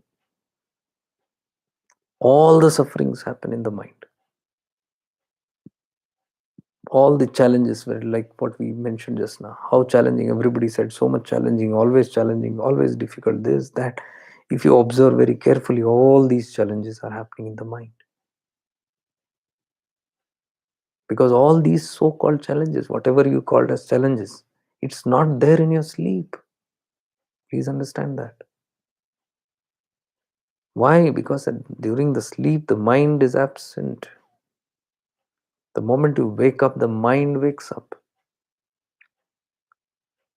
And you don't wake up. Remember this. What is waking up? Waking up means mind waking up. Mind wakes your body next. Your body doesn't wake up first. Your mind wakes up first. Then the mind wakes up the body. And the mind brings in, floods in back all the thoughts and challenges and whatever you call it. Philosophies and theories and this and that. Everything then floods into the mind, and then you start living in those thoughts and mind. Even your own personality, you are dead. Your relationships are dead when you are sleeping. You have no father, mother, daughter, son, brother, sister, husband, wife, girlfriend, boyfriend. You don't have any of these people while you're sleeping. Where have they all gone? Just disappeared. But you are there. But everything you connected to, including your own personality, your name, your status, who are you? Everything is gone. When does all this come back? When your mind wakes up. That's a clear indication. These are teachings that I'm sharing to you, which I learned. I was amazed to learn from Arunachala, Tirunamalai. Arunachala taught all this.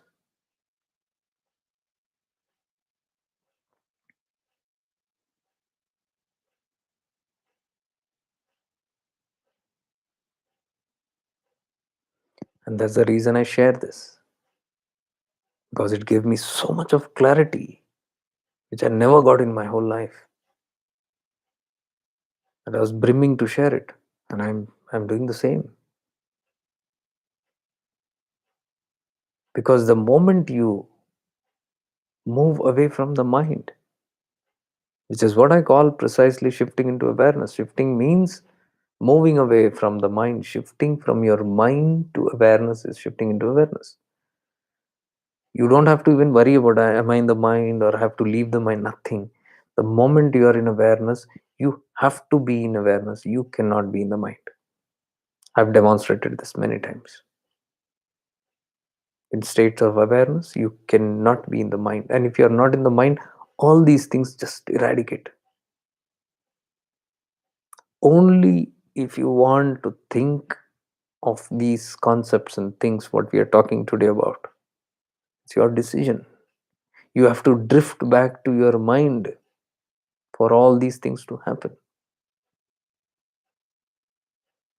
So if you're back into your mind, then all these questions and doubts and insecurities and fears and worries and predictions and everything is on the mental plane. So people who live in awareness, it's not that it doesn't, these things are not there. It is there, but it's not in your area. It's not in your experience yet. As I told you, you are sleeping and somebody is dead somewhere. News hasn't reached you yet, but you're sleeping in bliss. Only until it reaches your mind, the play won't begin. Same way, all these phenomena and concepts, what's flying all around, it will begin the impact only when it reaches and touches your mind.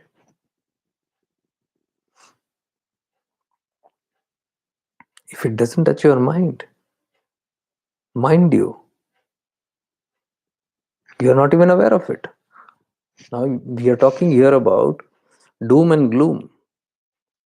Do you think the whole world knows about all this? No. There are only a few bunch of people who are sitting here. Especially the awakened or so-called spiritual people only are talking about all these things. The rest don't even know. You go into the villages and all, talk to them about this phenomena. They'll ask, what nonsense is this? And look at them, blissfully happy and free. Even if a comet is going to fall the next day, and the whole scientists and everybody know, and they're all worried about it, villagers will not be. In the tribals, you go and see, they'll be living blissfully. And if a comet drops on their head, okay, they're gone forever. Fine. But till then, they have lived. They have lived completely. We die every moment. Till मरते रहते हैं. Even if you are destined to die after 40 years, all these 40 years we live dying. Why? Because we are living in the mind all the time.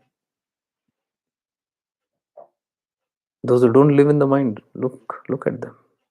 Look at the animals. They have no mind. No? Look at them. Is anybody tensed? What will happen? Instinctive. Tsunami happens, and dogs and cats and animals and birds, they move to safety places instinctively. That's all that they know. But once they move, they continue with life. As simple that life is. Living in the present moment. Everything in Prakriti is living in the present moment except human beings. Why? Because the gift of mind is there with them. And then they can do any nonsense with it. They have the privilege to use it or misuse it or abuse it. And those who do not know awareness are abusing it. Simple as that.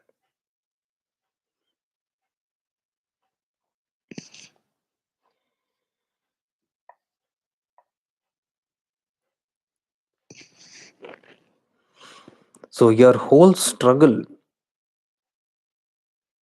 is only when your light is dim. When your light is active and bright, everything seems bright. When your light dims, darkness sets in. All problems and challenges begin only if your light is lesser. So, my message for this video today is to shine your light. How do you shine your light? Becoming aware of your presence. Don't become aware of your mind. You have always been aware of your mind. Because you are aware of your mind only, you are aware of all the contents in that mind, which is maximum bullshit. Be aware of your presence. You are presence.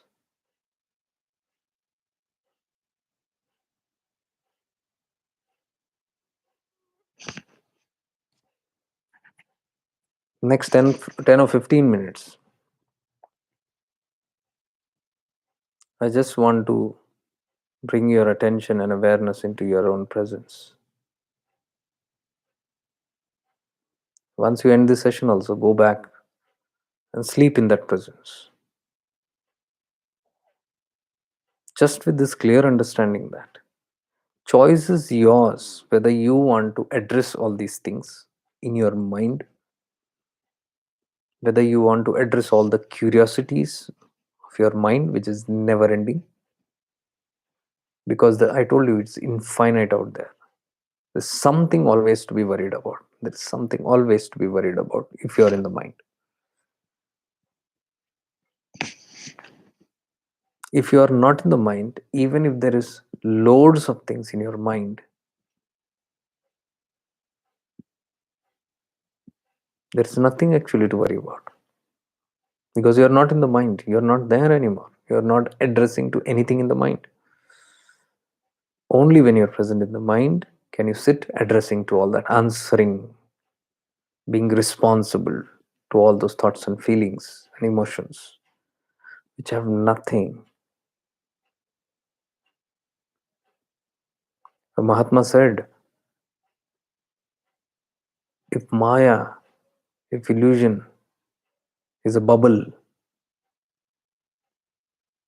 Then mind, the thought in your mind is a reflection of that bubble, is a shadow of that bubble itself.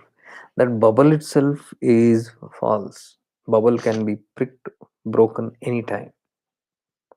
That is what the Maya is. Any moment it can prick and it can push, vanish. Maya means not real. It's saying if you see a girl or a boy going, that's just a bubble. Forget if that's a bubble, that's another thing.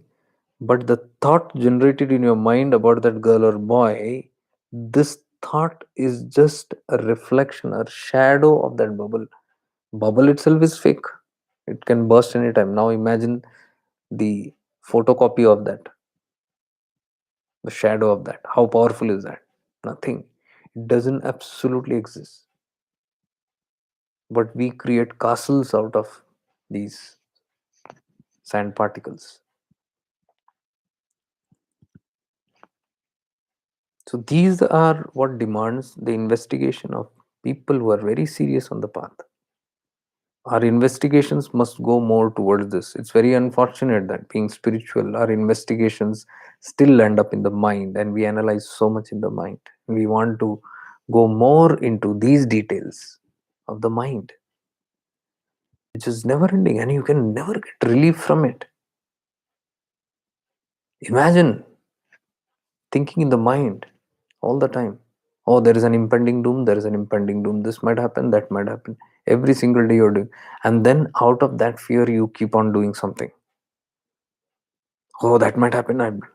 Now, why are you doing this? I began the video by saying only to preserve yourself. Yes, because there is a fear of something will happen to me. Now I've started doing something. And that is not a permanent or a strong ground to do something in life. खतरा हटी, आपके उपकरण भी हटे. Today somebody says something is going wrong, you got to do something, and we all are like, get up, okay, let's do it, let's save ourselves, let's save the planet, and so on. So all ego mind games. Our vasanas only make us do that. And let's say after a week or a month somebody says no, khatra tal gayi, nothing there, it's all seems very beautiful. Do you think this same people who geared up with all their gumboots, spiritual marchers, will continue doing it? They will drop it then and there and go back to what they were before. Why? Because what motivated them was fear. Fear motivated them to do this.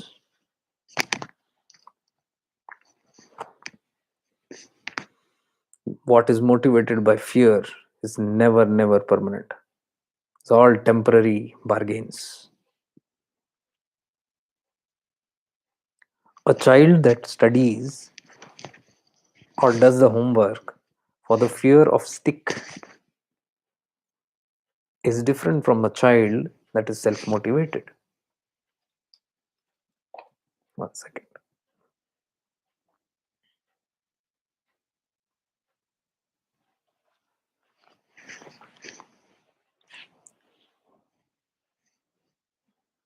So somebody who's motivated, self-motivated, self-motivated, comes from the right place. That urge to evolve, to transcend, to move, to liberate, that such people are permanently working towards that.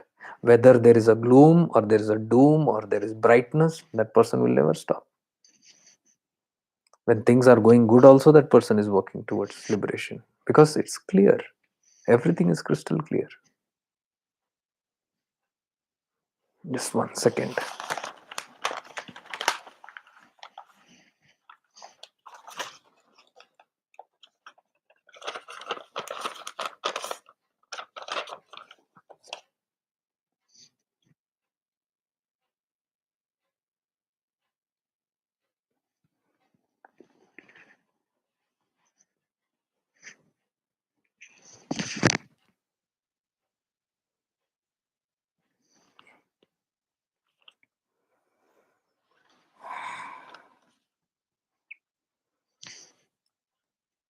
So addressing from where is very important.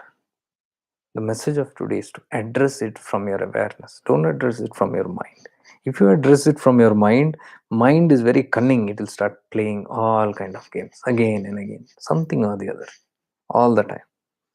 It will only try to dodge and escape, and it's very cunning in this. It will only halat deke, it will try to do something which is not genuine.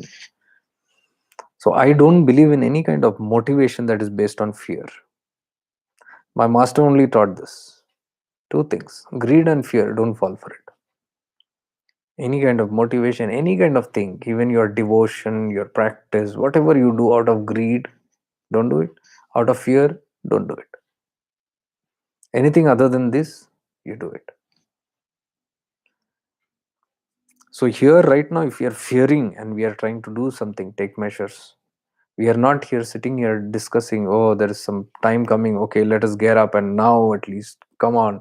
I'm not here to tell you, no, come on, do it now, otherwise you're going to be in trouble. No, you do it or don't do it, it's your life, it's your wish. I'm just putting clarity on the subject. So what I'm trying to tell you is, if it is self motivation that's coming deeply from within, whether irrespective of the outside circumstances, whether it is happening good or bad, I am on the journey and I am continuing. How does it matter to anyone who is on this kind of a path? I'm walking my path, whatever happens, because it is irrespective. This path or this journey is irrespective. It has nothing got to do with the environment. It is not because of that I'm doing this. It is because of this that I'm doing this.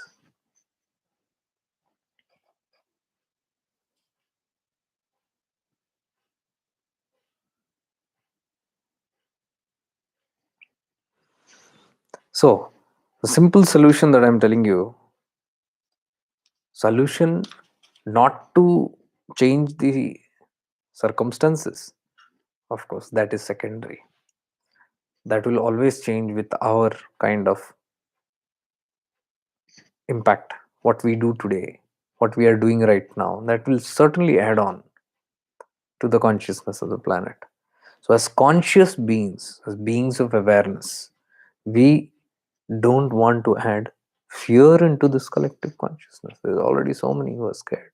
I told you in the pandemic, we sat and we were talking all about bright things, something about higher than this, something deeper than this, our soul purposes and all that. Who had time to sit and wonder about what the governments are doing and what will happen and how things are going to crush down and how everything is going to go haywire? Who talked about it? Because the whole world was talking about it. And what is the point if all the awake people also sit and talk about the same damn shit? Doesn't make any sense at all. And it won't make sense even now if we keep discussing on those things.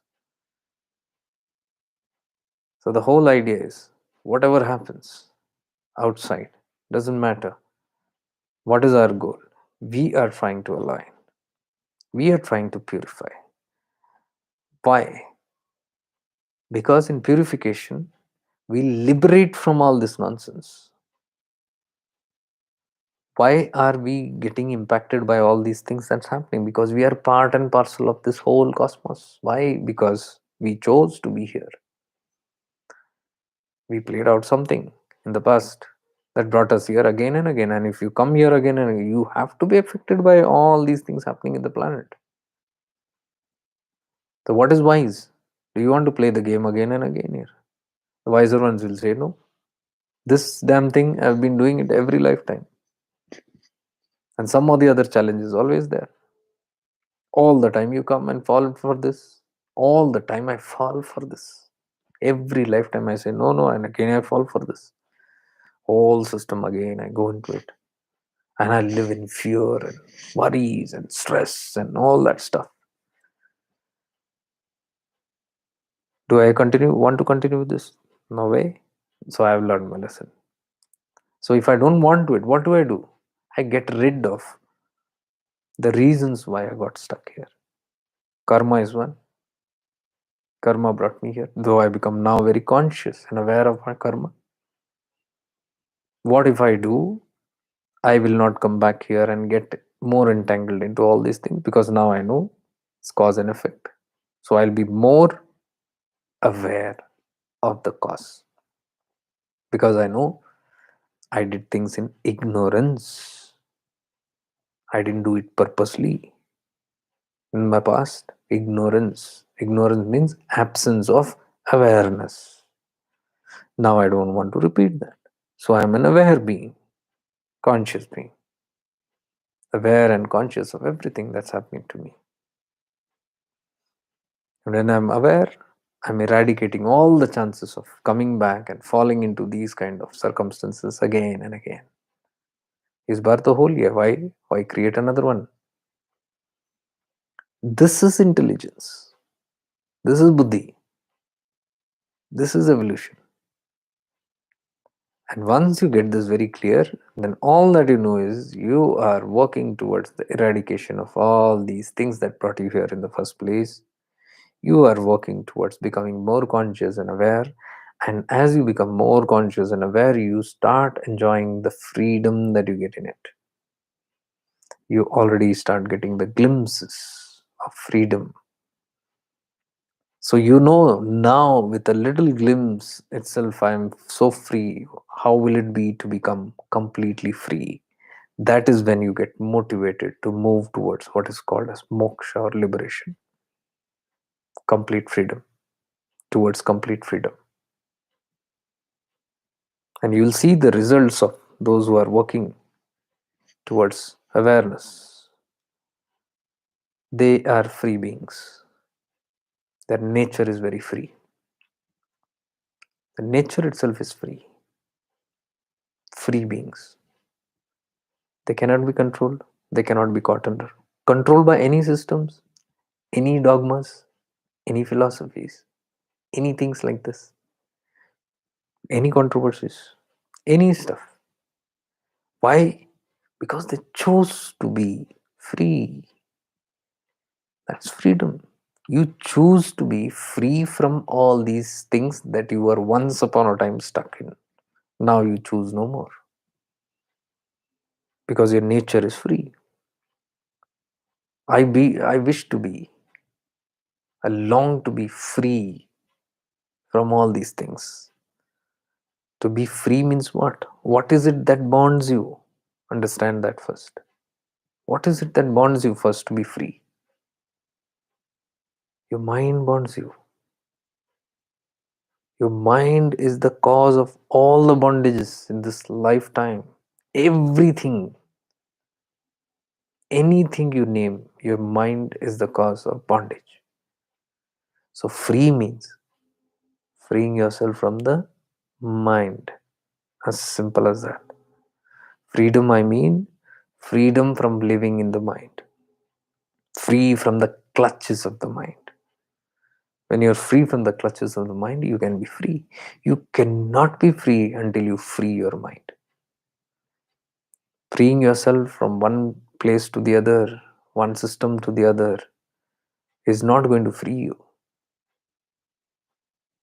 True freedom comes from freeing from the clutches of the mind. If you get this message very clear, things are very easy. Life of awareness is very simple, very, very neutral, and all that you got to do is shift. It's just a switch over, that's all. No much to do. I mean, if you are used to doing things, do. That's well and fine. Because there are hundreds of tools that can help us purify. We use all the tools. Nothing bad in it. I mentioned in one post recently that utilize every tool possible, because it is going to lead you towards purification. Anything and everything that you feel handy, that you feel worthwhile, work on it to become free. Slowly, those tools also will start dropping. Because when I say free, freedom means freedom from everything. Everything, anything and everything It's freedom even from the body, freedom from the emotions, freedom from the feelings, freedom from the mind, freedom from the doership, feeling from the tools, freedom from the tools, freedom from everything, freedom from relationships, freedom from possessions, freedom from attachments, freedom from greed, freedom from fear. Anything you take freedom, most of it is happening. Most why everything is happening on your mind plane, mental plane. So that is where the freedom you are actually seeking. One of the simple method is not to live in that which is not freeing you, not to live in the mind which is not freeing you. Live more in that which is freeing you, your awareness, the presence that you are. Keep shifting more again and again and live and extend and expand that, stretch that presence more. And you see, the more you are in the presence, in the awareness, the less you are in the mind. And there is no time for all these kind of analysis. All in the state of awareness is you are aware of your freedom. You are aware of anything that does not give you freedom. So the moment you become aware of anything that does not give you freedom or is going to bring you bondage, you will not link to it. Simple as that. So in life of awareness, we are unclutching from everything. Though we are in the world, we are unclutching from everything. Everything will drop. Even the tools will drop. But will drop, I said. I didn't say I will drop or you will drop. I say it will drop by itself. Big difference. I will drop means I am taking a decision to drop prematurely. Before things dropping, if you try to drop, it's a problem. If you try to drop your relationships before prematurely, you are mature enough to realize and let go of it. It is going to be a problem for you. If you try to let go or throw off or dump off your possessions and walk away, it is going to become a problem for you because you are not yet ready for it.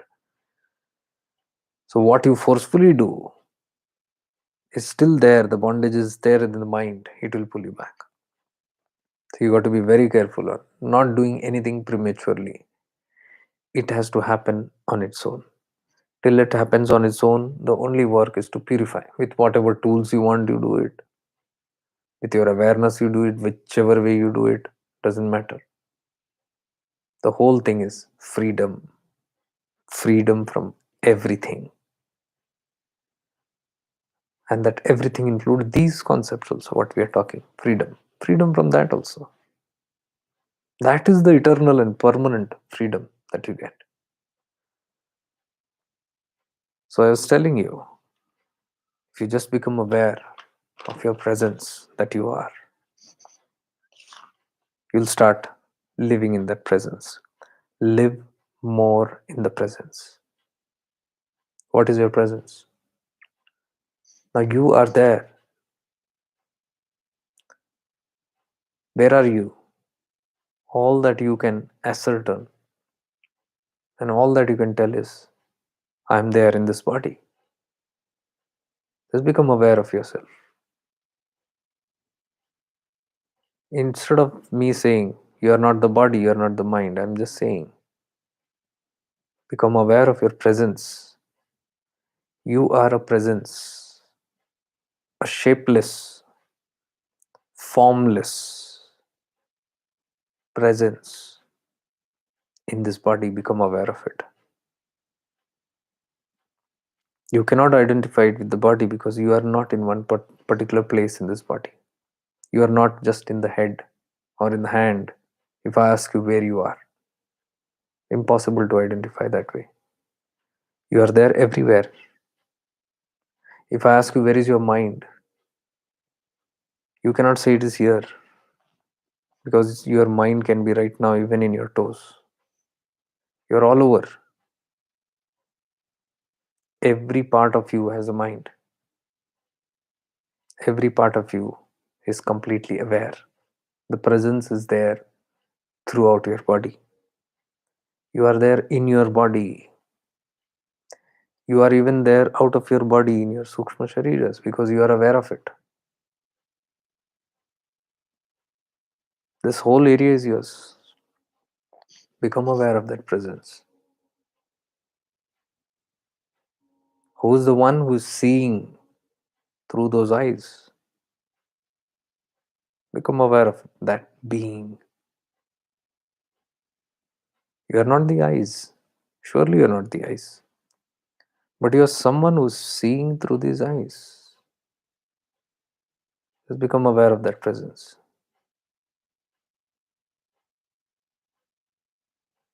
You are someone who is listening through those ears. You are not the ears. Who's the being, the presence, who's listening? Who's the being who's seeing? Who's the being that is right now completely aware of the right knee?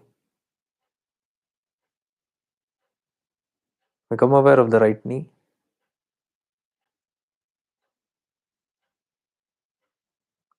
Who's the one who's becoming aware of the right knee? There is some presence.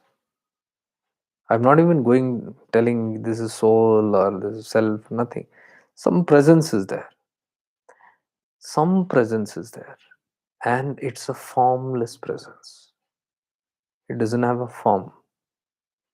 You know why? Have heard of Nirguna Nirakara?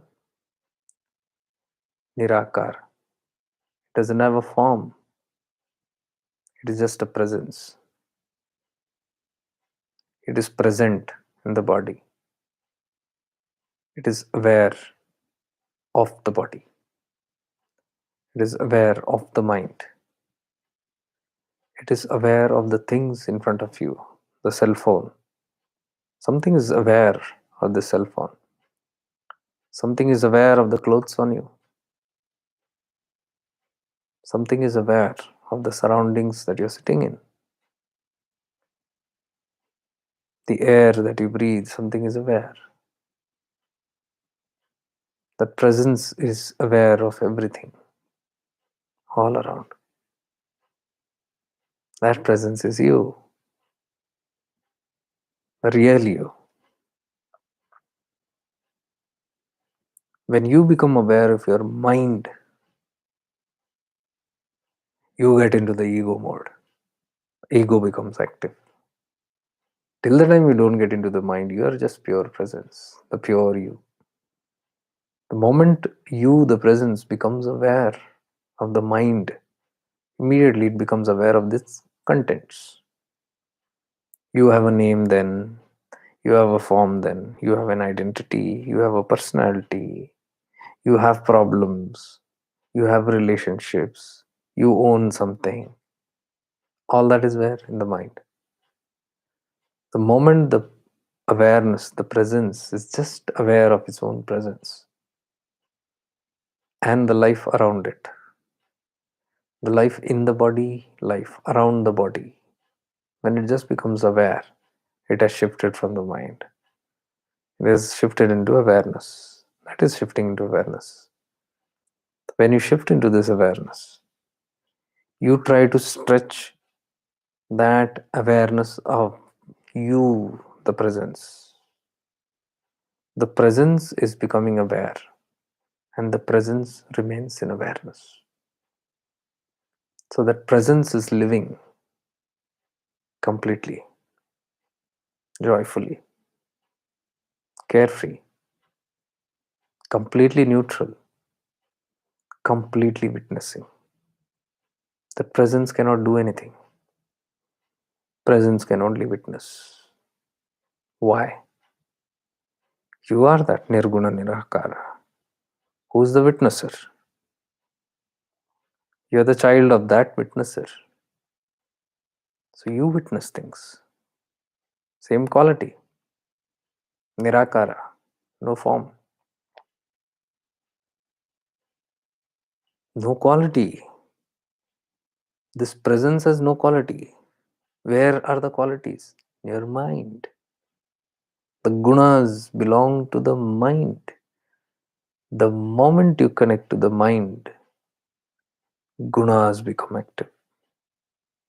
Immediately, whatever your storage is, your vasanas, your samskaras, whatever is stored, it might be 60% tamasic, 30% rajasic, 10% sattvic. This personality comes into existence, and then you start demonstrating and reacting according to these contents. So, if you have tools, very good tools to eradicate the gunas, please do it. Please follow the methods and tools and techniques whichever you can purify. But while you purify, don't lose this presence. That is where the catch is. Many get lost because of that. They are not present. Their mind is doing it. I'm telling you a secret. Their mind ends up doing. When the mind does, that's the doership. That's the ego. Mind and ego is the same. Whatever you do through your mind, take it for sure is the ego that is doing it. 100%. Whatever you do off the mind, without the mind, that's your soul that is doing it. Simple secret. So, any practices that you do, don't use your mind. Do it with this presence. Just become present and aware of whatever you're doing and do it. You'll see the quality of that doing also will change.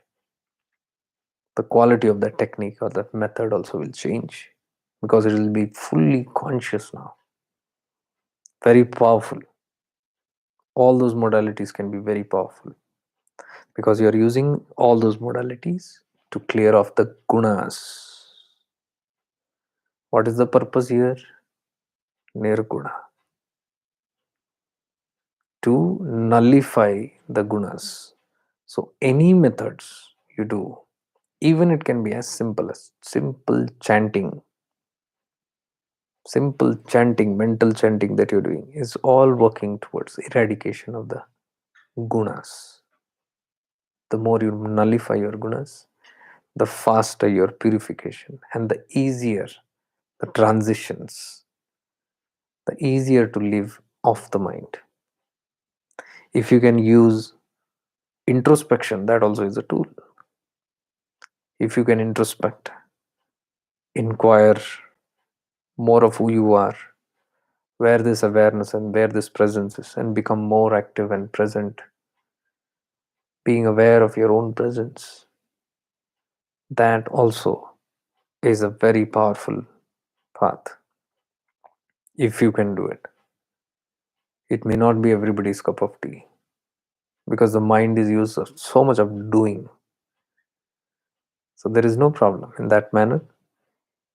You can use any tools, but just be aware of it simultaneously. Come aware and ask, who's the doer? And then keep doing. The purpose is to let loose the doer so that the doership also dissolves eventually.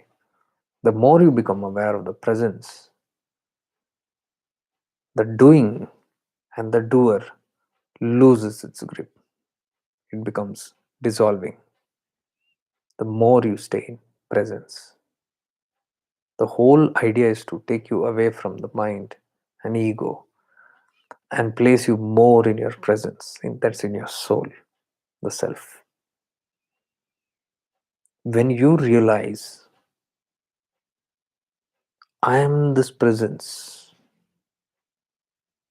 I am none of the rest. But when you start realizing, I am the presence, you you have started moving towards realizing the soul itself. And the day you expand it and completely, with conviction, realize that I am this pure presence, it gets converted into self realization.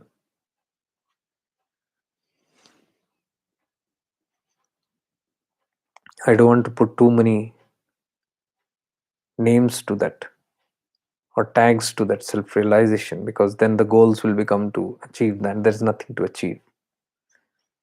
That is all secondary. Self realization and liberation, it's all secondary. Priority is just to stay abiding in your presence. Rest, when and how it has to happen, will keep happening.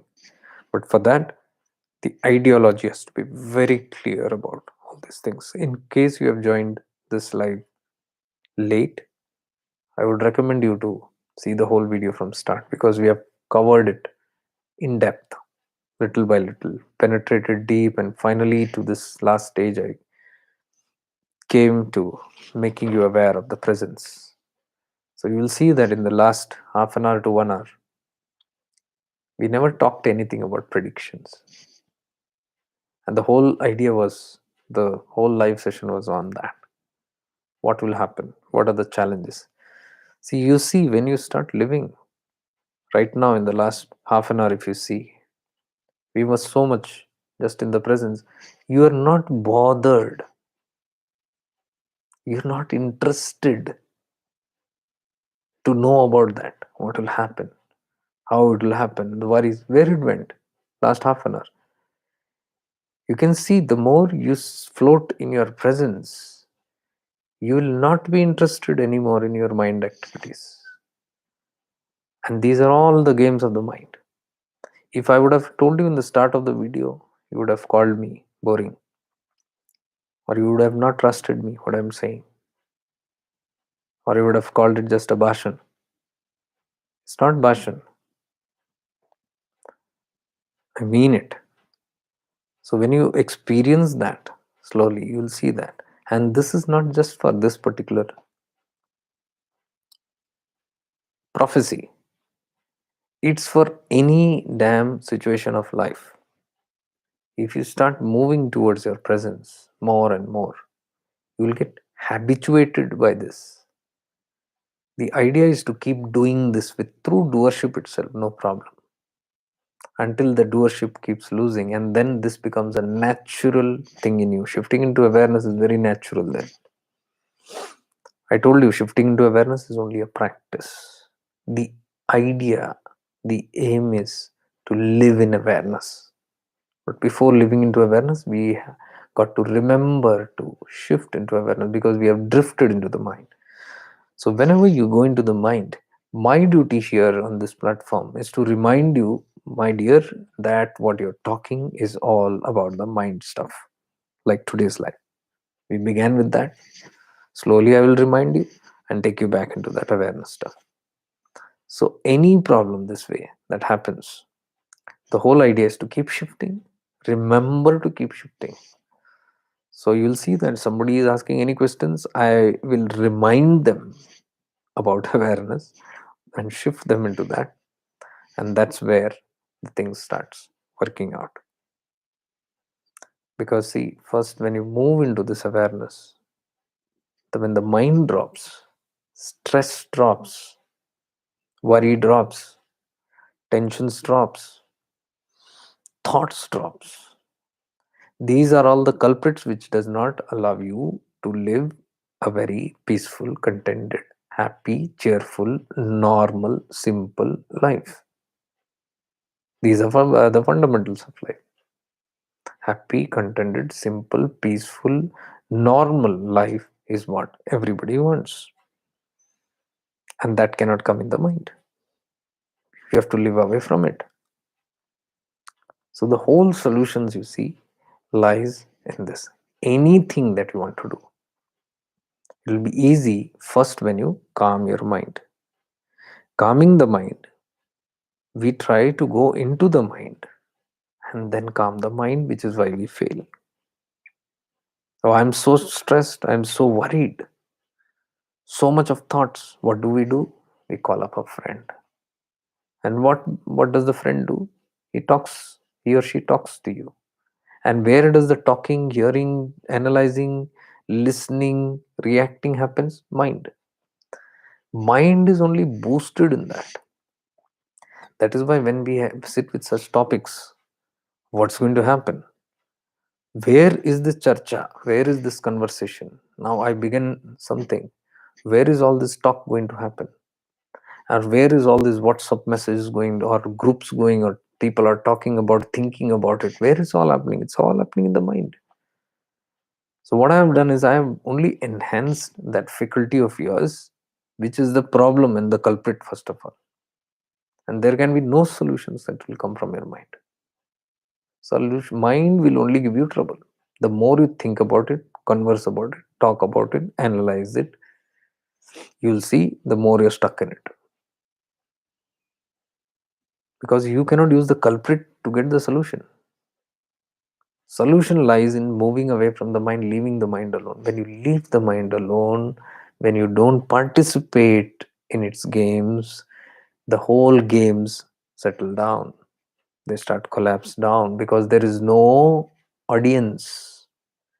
Only when there is audience will it all start playing, because you're watching, you are interested.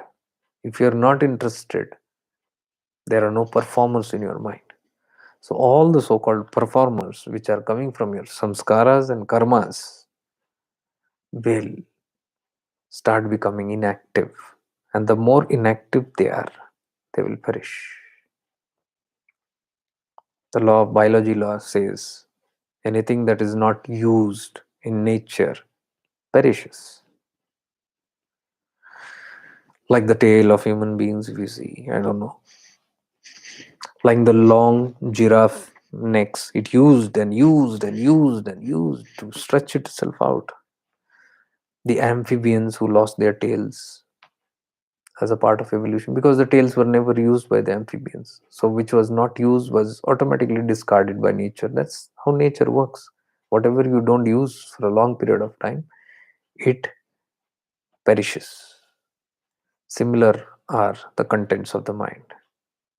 If you do not use it, it loses its value and quality and luster and strength and starts weakening down.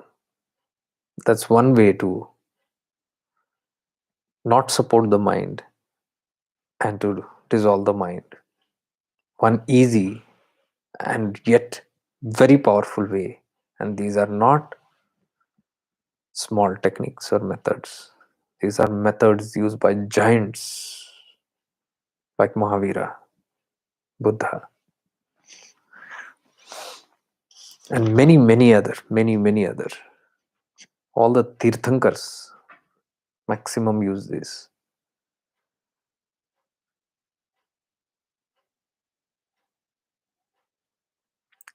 Lord Buddha's main teachings for this: to be a witness. Witness cannot be done from the mind. Witness is your soul. So if you have any questions, you can shoot in another 2 to 5 minutes. We'll try answering it quickly. If not, then I will shut down today's session. But I'm sure that this has helped you bring more clarity into handling these kind of queries of the mind.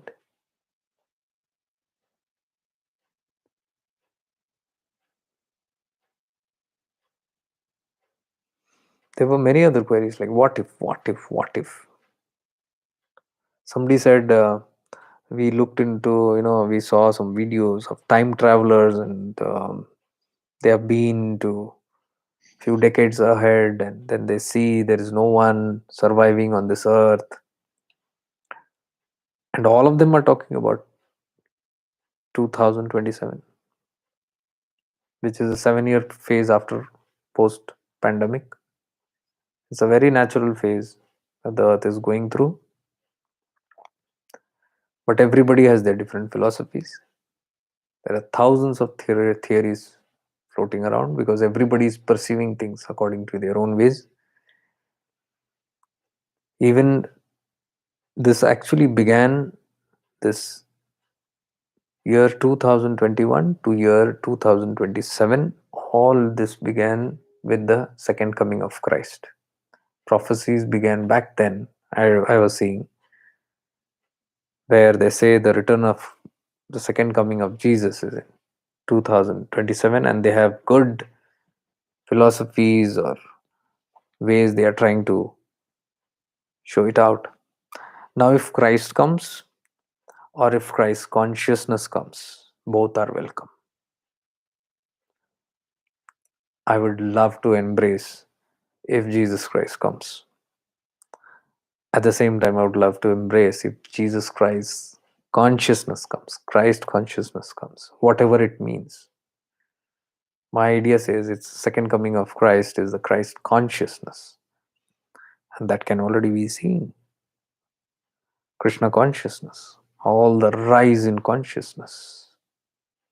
And I'm telling you another thing. Don't be surprised.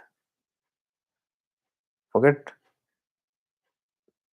another 3-4 years also, you'll see such a drastic change. 3-4 years.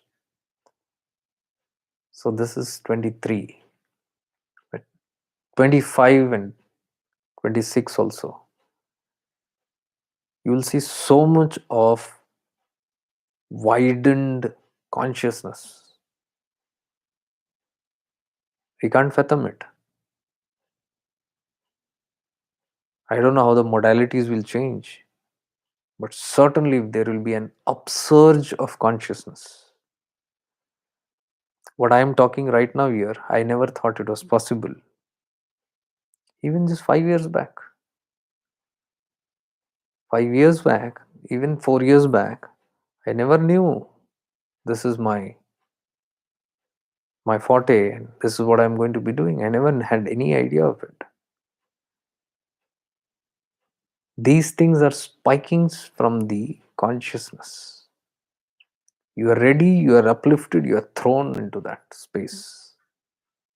When you are moving in the flow, there will be innumerable beings like this in just next 2 to 3 years, and you'll see this. If you want, you can come see this video again.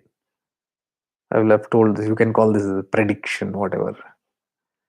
It will happen. It's just common sense. I'm telling you, the way the evolution of Earth is happening, it is not surprising. All these things. And when more and more people get awakened, systems also will collapse. Monopolies will collapse. Because I have mentioned this before. The purpose of religion was to raise the consciousness. And where does religions come from? The one source. They all manifested from one source. They have not come from east, south, north, west, just popped in from somewhere. Muhammad did not just come and drop in. Krishna did not come and drop in. Jesus did not come and drop in. Guru Nanak just did not come out of nowhere and drop in, or he came from somewhere. They are all the manifestations of the Supreme Father Mother. Supreme consciousness, what you call God or whatever you call it. They came from there. But today we don't have the maturity to see that. The ego catches only the forms seriously, the diversities. So easy to get caught up in the illusion of that diversity. The ego does it. The more stronger the ego, the more stronger those religions became independent and me and mine, superiority. I'm the best, everyone started saying. Obviously, there are going to be wars when everybody says, I'm the best. I'm the only best when everybody tries to say. Religion's purpose was to raise the consciousness. Those days, only these great messiahs or prophets came. one out of millions. Those days, everybody was sleeping. When Jesus walked into those areas, everybody is asleep, dark, tamasic. One person had to raise the consciousness from there, and it was destined, it was part of the game plan. That became a religion. No problem. At least that one being awakened masses. One Prophet Muhammad awakened the masses. One Guru Nanak awakened the masses. One Buddha awakened the masses. One avatar like Rama or Krishna awakened the masses. Purpose was only one: awaken the consciousness.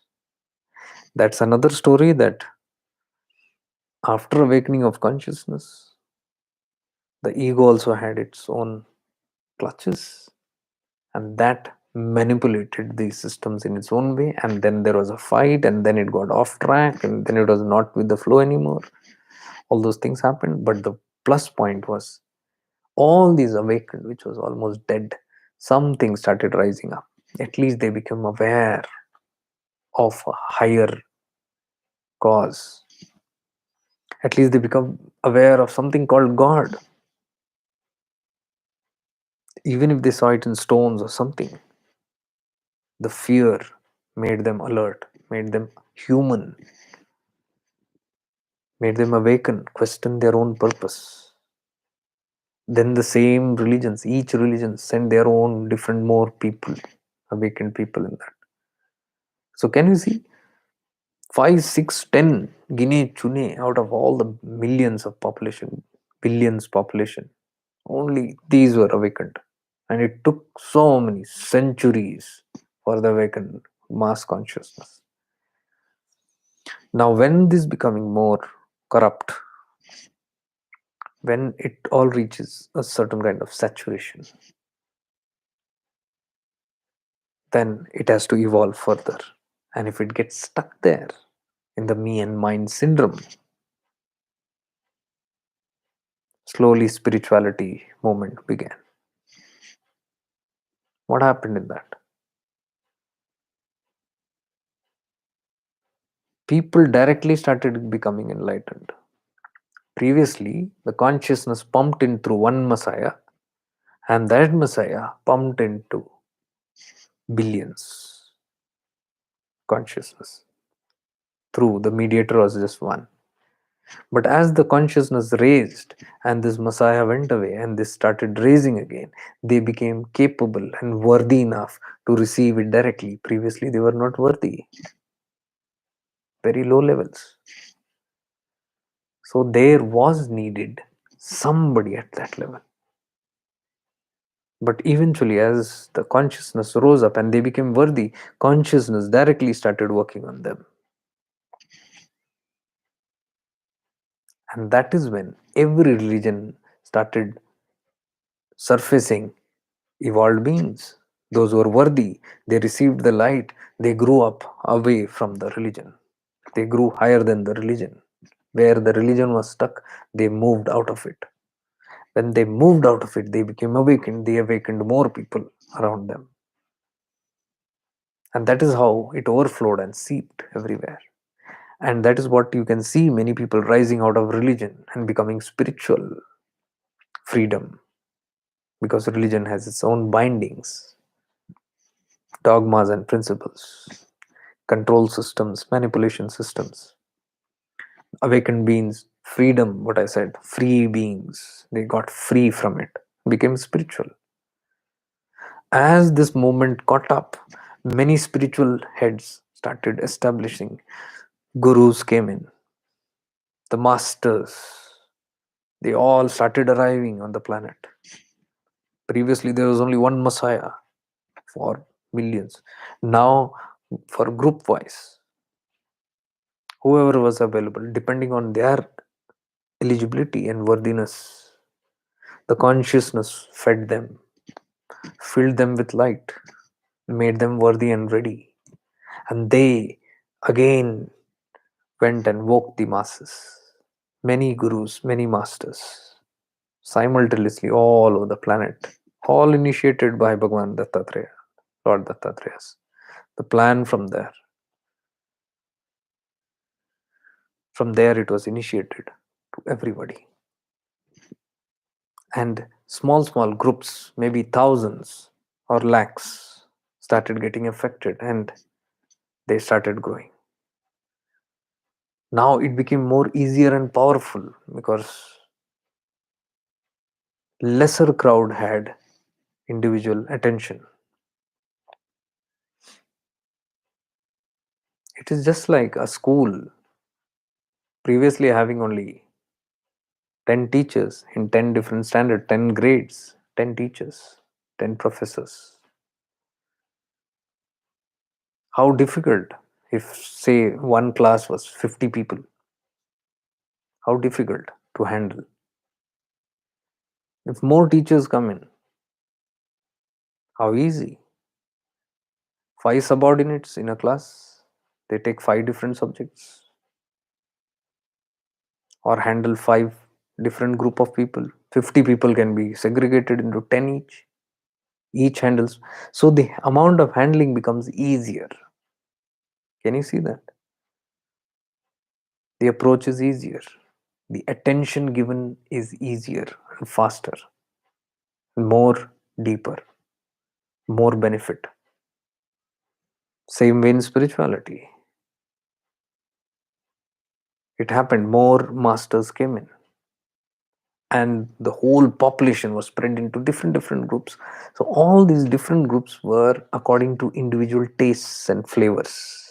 Some had this flavor, some had that flavor. Depending on that, the masters with certain flavors, because they also had flavors in their life, according to that came, they were worthy, and those who had similar flavors got attracted to those masters, and then they all started evolving. That's how simply the whole structure is evolving. All mediums, but till the ego is present, it will see difference. It will say that is different, this is different, mine is better, that is not better. The ego is still there. Purification has not completely happened yet, but it is far better than the religions evolved. But still, spirituality also has a stagnation point. All all all communities and paths have stagnation points. What is the biggest stagnation is the diversity, unable to handle the oneness, unable to dissolve its identity. It's still compact into me and mine. And all the people in that also are automatically having the same tendency of me and mine. And what is nature trying to do now? Dissolve all the me and mine and bring oneness, restore back the oneness, the eternal truth. So definitely you can see, wherever this is not there, it will start dissolving. There will be rumblings there. So it is not the nature doing, it is our own doing. What we hold on to, what we do not change with time, nature changes it.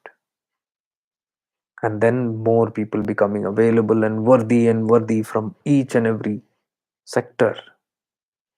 Light is directly working on them because their worthiness is rising.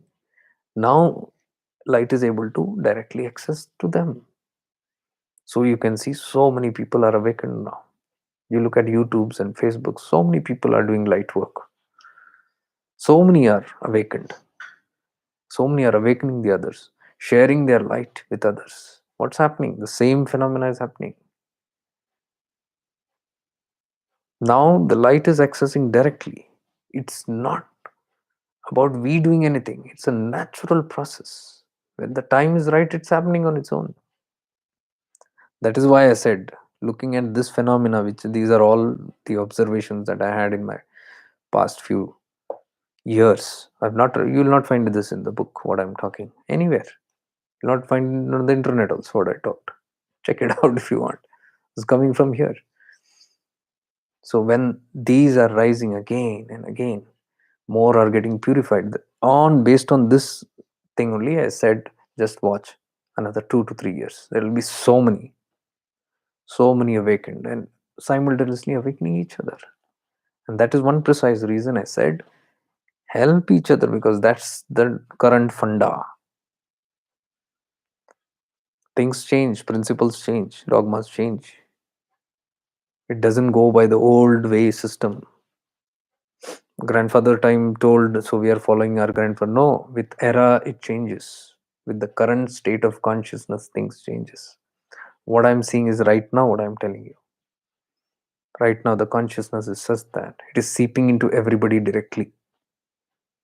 And the more one is purifying themselves, the more they are worthy to get that light directly from the source itself. If they are not worthy, then there are a lot of other people who are worthy enough who are trying to help them out. Simple funda. So the light will pour through those people. Till when? Till these become worthy. So when they become worthy, they will start getting the light directly. That is one reason I said don't be parasites anywhere. Parasitic. Parasitic means not trusting my own light and thinking that somebody else only has the light. Means I am refusing to be worthy.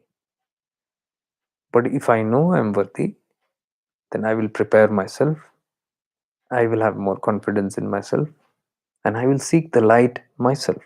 I will unwind everything within myself. And when I start activating my inner light becomes my guide. And it starts guiding the people who don't have enough wisdom and maturity to reach till there. Again, I told you, prematurely, we don't do these things. We don't sit and decide, oh, I become a teacher, I become a preacher, I become this. Nothing. These are not what you call vocational stuff. These are not courses. These are not careers. We don't build careers here. This is all spontaneously happening. I'm telling you, you will know it when it happens. We all know it. Everybody has known it when it happens. How will you know it and how will you take on it? If you are moving with the flow, it will happen. And if you are an aware person, you will be aware of everything that's happening. That's why I said, even 3 to 4 years back, I didn't know I would be doing this. When it had to happen, it happened. And it's happening. I'm part of the process. I don't know what further. How further, how deeper, and I'm not bothered. Because we are not building careers here, as I said. We are not doing anything with the mind. What happens, happens. You go with the flow. Because the flow is everywhere. This is how the evolution is happening throughout the whole planet. Automated. Now, if I stand here and say, no, I'm the only person who's going to do this, how can you do that? You don't deserve that. I will see to it that, I'll only sustain my monopoly here. I will perish. All those in monopolies will perish eventually. It is not that the light punishes or something. The evolution that lifts up the other rest of the thing only. Automatically, everybody starts becoming balanced. There is no high and low and somebody greater consciousness, somebody lower consciousness. Never look at anybody else that way. You never know whose time changes when. Whom you consider to be a Buddhu can be a Buddha. And whom you assume to be a Buddha can be a Buddhu. You never know. Nothing can be a certain for sure. So never overestimate anybody, nor never underestimate anybody. Equality is what is coming, oneness and equality. So until the whole light balances itself and everybody comes to a certain level of consciousness, all these upheavals will go on, all this drama will go on. So once you understand this, things are very clear to you. And what I'm saying is not just in one body. It can happen in one body. You can elongate in one body. Even if it does not, it will drop. The body will drop, but your mission will continue. Your work will continue. It has never stopped, even in your previous births. It will continue. So when you know you are going to continue, how does it matter what roles you are given and how it is going to be given? Doesn't matter anyway. So it's just like as you are working your liberation out, as you know the whole falseness of everything, and you're just working your liberation out. Chalte chalte, you are just uplifting some more people around with you. That's all. There is no big intent that I'm going to change this whole world. I have no agendas that we prepare a plan that we, because when we say we prepare and we save this world, the ego has come in. We are trying to be smarter than the creators. We're telling what kind of an incomplete world have you made? So people are suffering here, there's a problem here, there. I should do something. So indirectly you're saying you don't do anything. You are good for nothing. I'll do everything. It is like that. Deeply if you observe and see. So we don't get into that. Who has created knows it much better as their world. We are just part of this game. We be a part of this game. Do our best and leave. I saw some messages. Like, now you have covered all awareness videos in today's life. Please help us continue to be aware. See, please help to be continuing aware is parasitic, Rekha ji. These platforms are there. You have multiple, so many other platforms also. All platforms will be there. But that feeling that please continue, and I need help and support, that has to be dissolved. For the time being, yes, it's there and all that. Somewhere that inner call should be that. One day I will be so much clear and have so much clarity that I don't need. I'm free. I'm mukt. Jivan mukta. I'm liberated while alive. Till then, I'll use whatever tools I told you today. Use whatever tools, and this is also one of the tools. Use it till then. But subconsciously take that thing out. Otherwise, even in disguise, you will be caught.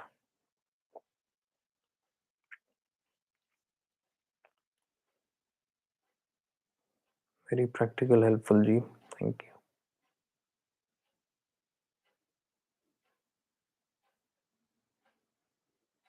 you. Rekha Girish, please do some regular sessions where we practice it, only awareness. For those, I'll be doing it in courses or some separate live sessions only, because I just want serious people there. Otherwise, it's just a game. It's a useless game. It's a never-ending thing.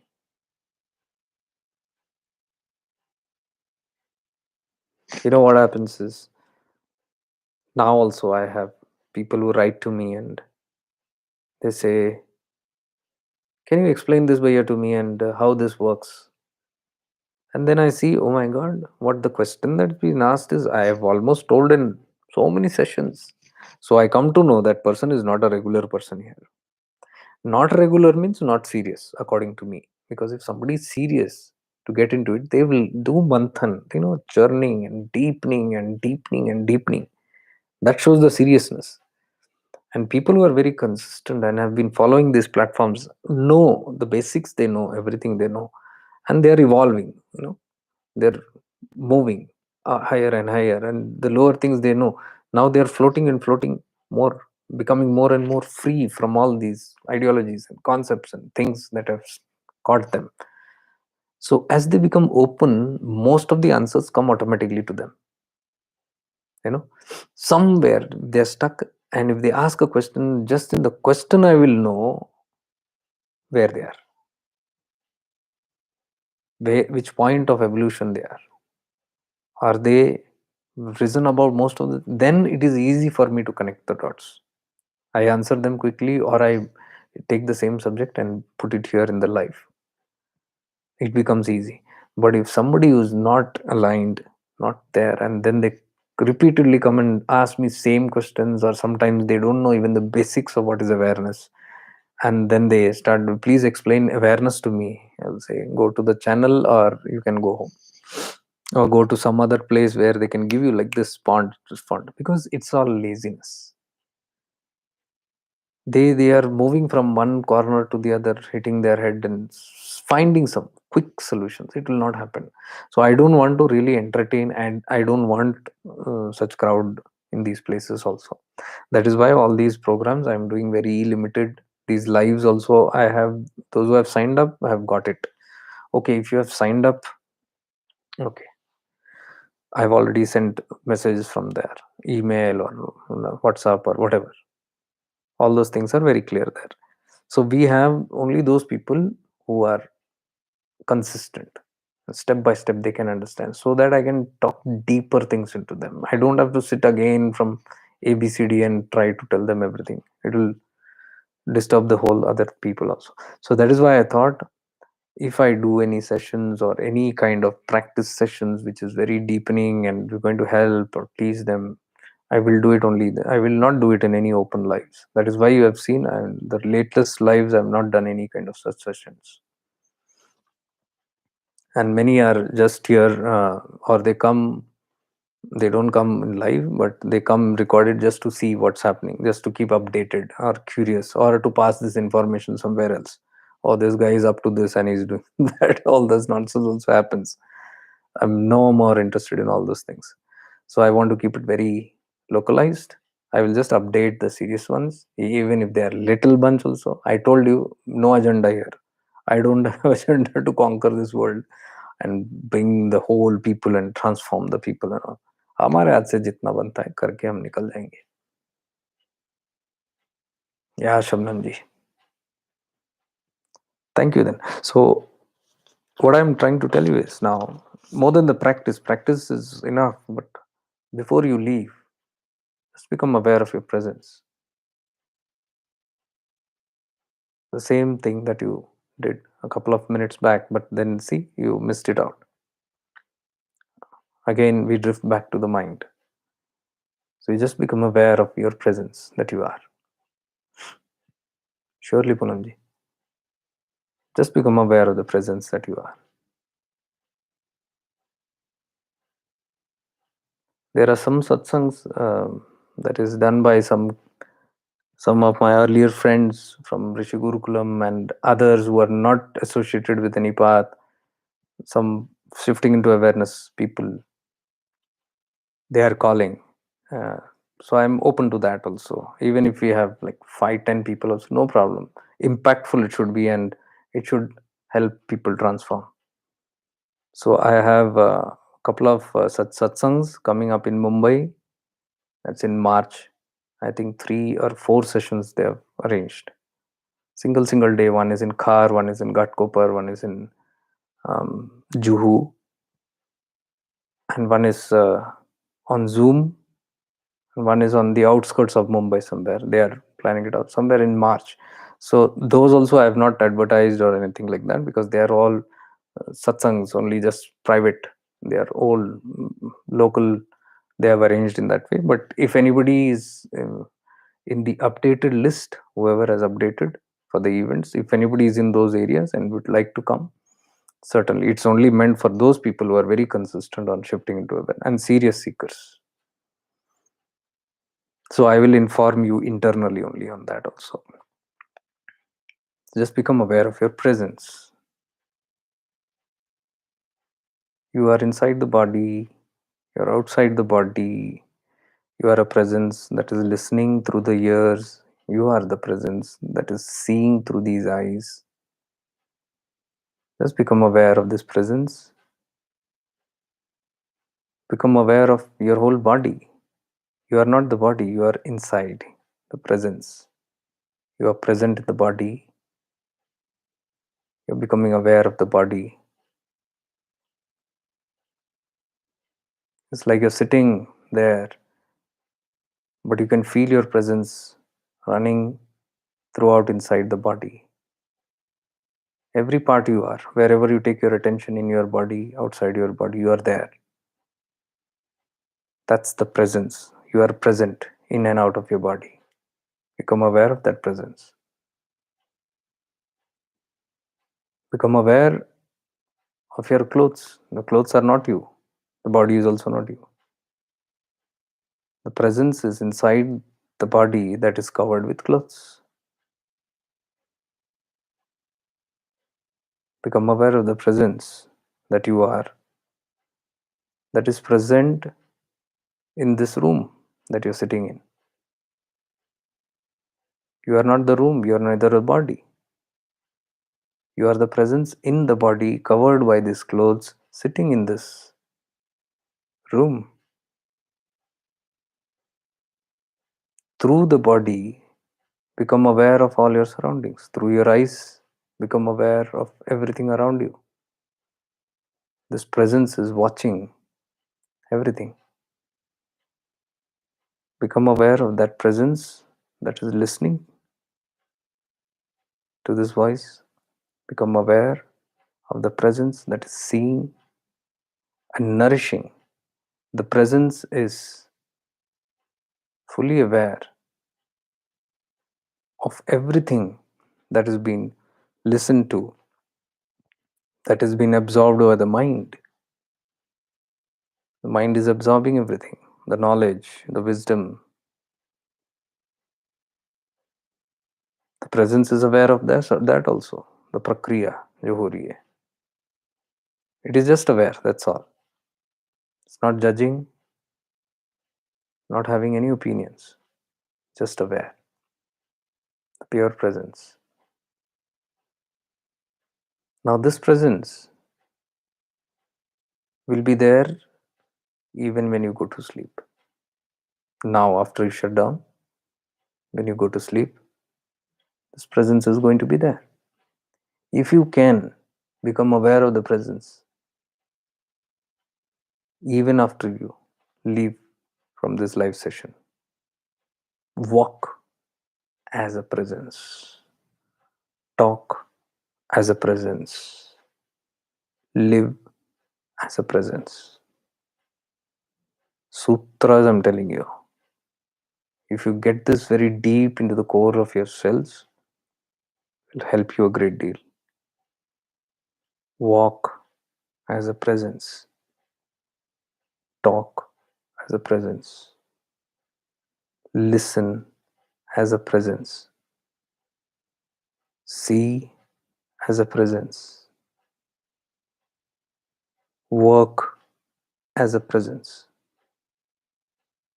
eat as a presence, sleep as a presence.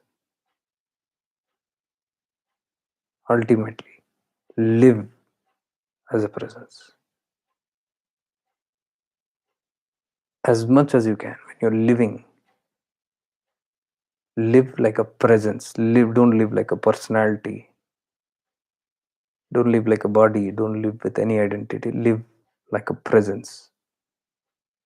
Wherever you go, however you live your life, be present with this presence. Be aware of this presence. Carry yourself around as a presence. You'll see wonders happening to you. You'll see how you dislocate from your mind and you live a very elevated kind of consciousness. It's a very elevated state if you can stay in this kind of a state. It's a very elevated state of consciousness that you're living in. You might not realize the essence and power of this because it's very easily been shared in such platforms, but they're a great deal. It's a great deal. So when you off this live and go to your bed, move in presence, live in presence, lie down in presence, sleep in presence.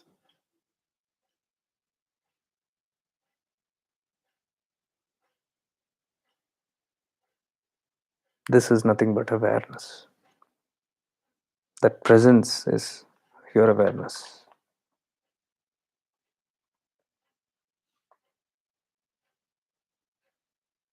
So with this, I take your leave. Lots of divine love and light to all of you. May we all evolve. May we all be blessed. May we all be free. Gurudev Sharanam, Gurumandal Sharanam. Avdut Chintan, Shri Gurudev Datt. Take care and good night. Stay blessed.